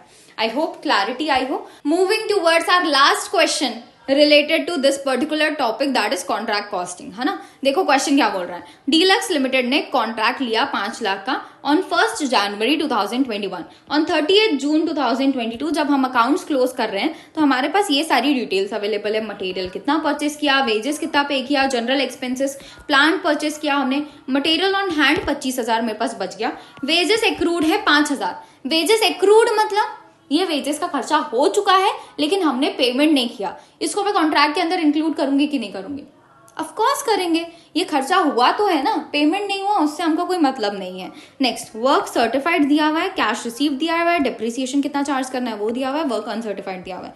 इसके साथ साथ above contract contained an escalation clause, तो भाई इस क्वेश्चन के अंदर हमको एस्केलेशन क्लॉज दिया हुआ है, अलग से ऊपर में मेंशन कर लो क्योंकि फिर रिविजन करोगे ना तो आपको हेल्प होगा कि भाई इस क्वेश्चन के अंदर एस्केलेशन क्लॉज भी है। In the event of prices of material and rates of wages increase by more than 5%, क्या बोल रहा है, अगर मटेरियल और वेजेस का प्राइस 5% बढ़ता है, 5% से ज्यादा बढ़ता है ना, 5% से ज्यादा अगर इनके प्राइस में राइज होता है तो भाई contract price would be increase accordingly by 25%। तो कॉन्ट्रैक्ट का प्राइस जो है वो 25% से बढ़ जाएगा। 25% किसका? 25% of the rise in cost of material and wages beyond 5% in each case. ठीक है, तो 5% तक का इंक्रीज को ये कंसिडर नहीं करना चाहते। ये बोल रहे हैं कि 5% से जितना ज्यादा तुम्हारे मटेरियल और वेजेस के प्राइस में इंक्रीज आएगा उतना का 25% हम कॉन्ट्रैक्ट का प्राइस बढ़ाएंगे। ठीक है, सो अगर समझ लो मटेरियल जैसा मैं क्वेश्चन में दिया हुआ है वही ले लेते हैं, है ना। क्वेश्चन में बोला गया कि मटेरियल एंड वेजेस का प्राइस 25% से बढ़ा है ना। तो मटेरियल एंड वेजेस का प्राइस अगर 25% से बढ़ा है, इन दैट केस मेरे 5% तक का इंक्रीज को मैं नहीं कंसिडर करूंगी। तो 5% तक के इंक्रीज को हम माइनस कर देंगे हमारे 25% के इंक्रीज। तो एट लास्ट हम 20% के आसपास का इंक्रीज को ले रहे हैं और उसका भी हम 25% कॉन्ट्रैक्ट प्राइस को बढ़ा रहे हैं। ठीक है, तो ये कैसे काम करेगा इसको समझने के लिए डायरेक्ट क्वेश्चन में ही देख लेते हैं पूरी चीजें। मटेरियल मैंने कितना परचेस किया? 1 लाख। वेजेस कितना लिया हमने? 45,000। इसके साथ साथ मटेरियल मेरा 25,000 का बच भी गया और वेजेस एक्रूड कितना है? 5,000। ठीक है, सो हम बोलेंगे मटेरियल एंड वेजेस का कॉस्ट कितना है? 1 लाख मेरा मटेरियल का खर्चा था, 45,000 मेरे वेजेस का खर्चा था और 25,000 का मटेरियल मेरा बच गया और 5,000 का और वेजेस का खर्चा जो एक्रूड है ना। तो इसके हिसाब से मेरे पास आ रहा है 1,25,000 मटेरियल एंड वेजेस का कॉस्ट। क्वेश्चन में बोला है कि भाई it was found that since the date of signing the agreement, जब मैंने एग्रीमेंट साइन किया तब से लेके अभी तक prices of material rate increased by 25%। 25% हमारे मटेरियल एंड वेजेस के प्राइस में बढ़ गया। ठीक है, तो अभी जो ये मेरा मटेरियल का प्राइस दिख रहा है ना, मटेरियल एंड वेजेस का प्राइस, ये प्राइस 25% बढ़ा हुआ है। ठीक है, तो मेरे को निकालना है कि इसका without escalation material and wages का कॉस्ट कितना होगा, इज इक्वल टू 1,25,000 अभी है जब बढ़ा हुआ है। कितना बढ़ा हुआ है? 25% बढ़ा हुआ है। ठीक है, तो हम बोलेंगे कि भाई विथआउट इंक्रीज, अगर 100 था, इंक्रीज कितना हुआ होगा? 25%, तो 25 इंक्लूड हो गया होगा, 125 होगा। तो ये है विथ इंक्रीज। ठीक है, तो ये जो प्राइस है मेरा विथ इंक्रीज है, 1,25,000 जो दिख रहा है वो इंक्रीज होने के बाद है, मतलब ये वाला वैल्यू है। तो मैं इससे डिवाइड करूंगी, मेरे को कौन सी वैल्यू चाहिए? विथआउट इंक्रीज वाली, तो मैं उससे मल्टीप्लाई करूंगी। ठीक है, so 1,25,000 divided by 125 into 100 that is equal to 1 lakh रुपए मेरे पास यहाँ पे आ रहा है विथआउट एस्केलेशन। ठीक है, विथआउट एस्केलेशन मेरा 1 लाख था, एस्केलेशन के बाद 1,25,000 हो गया। ठीक है, नाउ अब क्वेश्चन में बोला गया है कि भाई हमारा कॉन्ट्रैक्ट प्राइस कितना बढ़ेगा? कॉन्ट्रैक्ट प्राइस बढ़ेगा 25%। किसका 25%? कितना इंक्रीज हुआ है मेरा प्राइस? 1 लाख का मेरा ये था मटेरियल विथआउट एस्केलेशन, 1,25,000 हो गया आफ्टर एस्केलेशन, मतलब 25,000 का इंक्रीज आया है ना। 25,000 का इंक्रीज आया है, इसका 5%, अगर 5% इंक्रीज में लेना चाहूँ 1 लाख के अमाउंट में 5% इंक्रीज में लेना चाहूँ तो ये कितना होगा? 5,000। तो 25% ऑफ 25,000 माइनस 5,000, है ना, क्योंकि ये वाला परसेंटेज हम कंसिडर नहीं करेंगे। 5% तक का जो इंक्रीज होगा उसके लिए एस्केलेशन क्लॉज की मदद से आपका कॉन्ट्रैक्ट का प्राइस नहीं बढ़ाया जाएगा, है ना। सो हम लेंगे 25% ऑफ 20,000। 20,000 का 25% इज 5,000। 5,000 वैल्यू आपके कॉन्ट्रैक्ट की बढ़ाई जाएगी। ठीक, आई होप क्लैरिटी आई हो आपको। नाउ ये था मेरा वर्किंग नोट नंबर 1। अब इसको हम कॉन्ट्रैक्ट अकाउंट में प्रेजेंट करेंगे। अब एक बात बताओ मेरे को कि जो मैं मटेरियल का प्राइस यहाँ पे लिखूंगी वो मटेरियल का प्राइस में एस्केलेशन के साथ लिखूंगी कि विथआउट एस्केलेशन लिखूंगी? हमने कितना पे किया? हमने एस्केलेशन के साथ पे किया ना, तो हम यहाँ पे एस्केलेशन वाला ही प्राइस शो करेंगे, 1 लाख। ठीक है, इसके बाद वेजेस मैंने पे किए हैं 45,000 वेजेस पे किए प्लस आउटस्टैंडिंग कितना था, मतलब एक्रूड कितना है? 5,000, है ना। तो टोटल हो गया 50,000। नेक्स्ट, इसके बाद मेरे को दिया हुआ है जनरल एक्सपेंसेस कितने हैं? 10,000। नेक्स्ट, प्लांट परचेज 50,000 है, मेरे को कोई फर्क नहीं पड़ता, मेरे को डेप्रिसिएशन से फर्क पड़ता है जो कि है 5,000। तो to depreciation on plant 5,000। Next, इसके अलावा मेरे पास मटेरियल ऑन हैंड दिया हुआ है 25,000, तो बाय मटेरियल अकाउंट जो कि मेरा बच गया 25,000। ठीक है, तो ये मैंने सारे के सारे खर्चे रिकॉर्ड कर दिए, है ना। तो अब हम इसको टोटल कर लेंगे, ये आ जाएगा मेरा कॉस्ट ऑफ कंस्ट्रक्शन।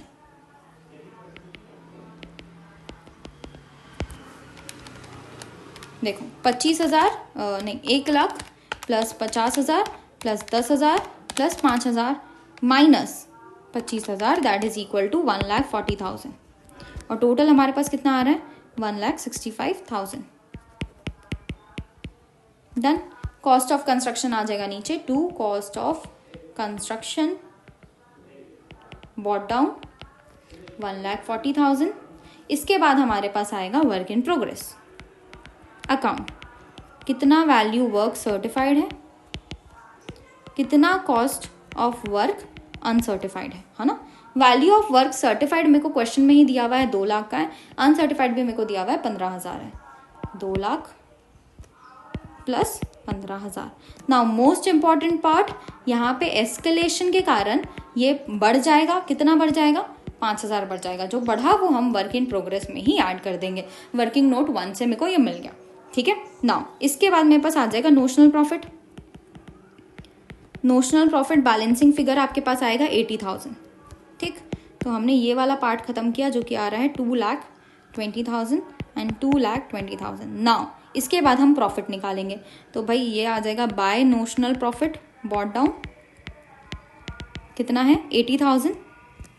इधर हम लिखेंगे 2 प्रॉफिट एंड लॉस अकाउंट कितना जाएगा, और 2 work in progress contingency provision for contingency.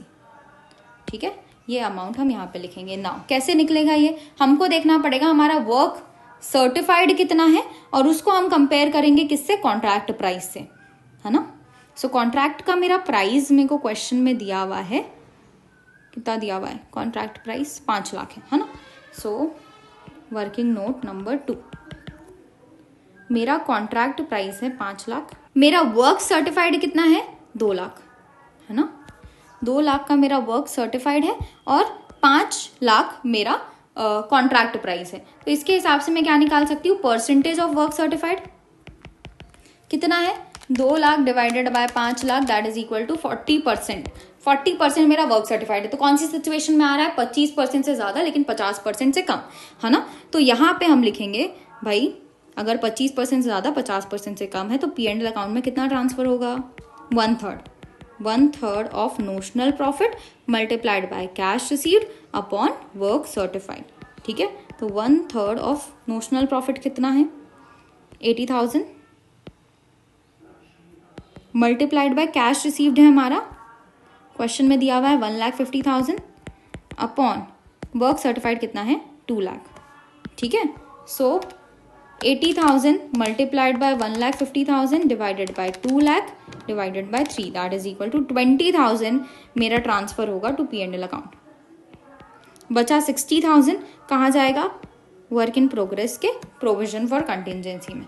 ठीक है, हमको बस एस्केलेशन क्लॉज का पॉइंट कहाँ ऐड करना पड़ा, वर्क इन प्रोग्रेस में हम एस्केलेशन को ऐड करेंगे। बस यही था इस क्वेश्चन में। आई होप आपको क्लैरिटी आई हो, और इसी के साथ हमारा कॉन्ट्रैक्ट कॉस्टिंग पूरा का पूरा खत्म होता है। हमने बहुत सारे क्वेश्चन देखे आज, अप्रॉक्स 6 क्वेश्चन हमने आज कवर किए हैं।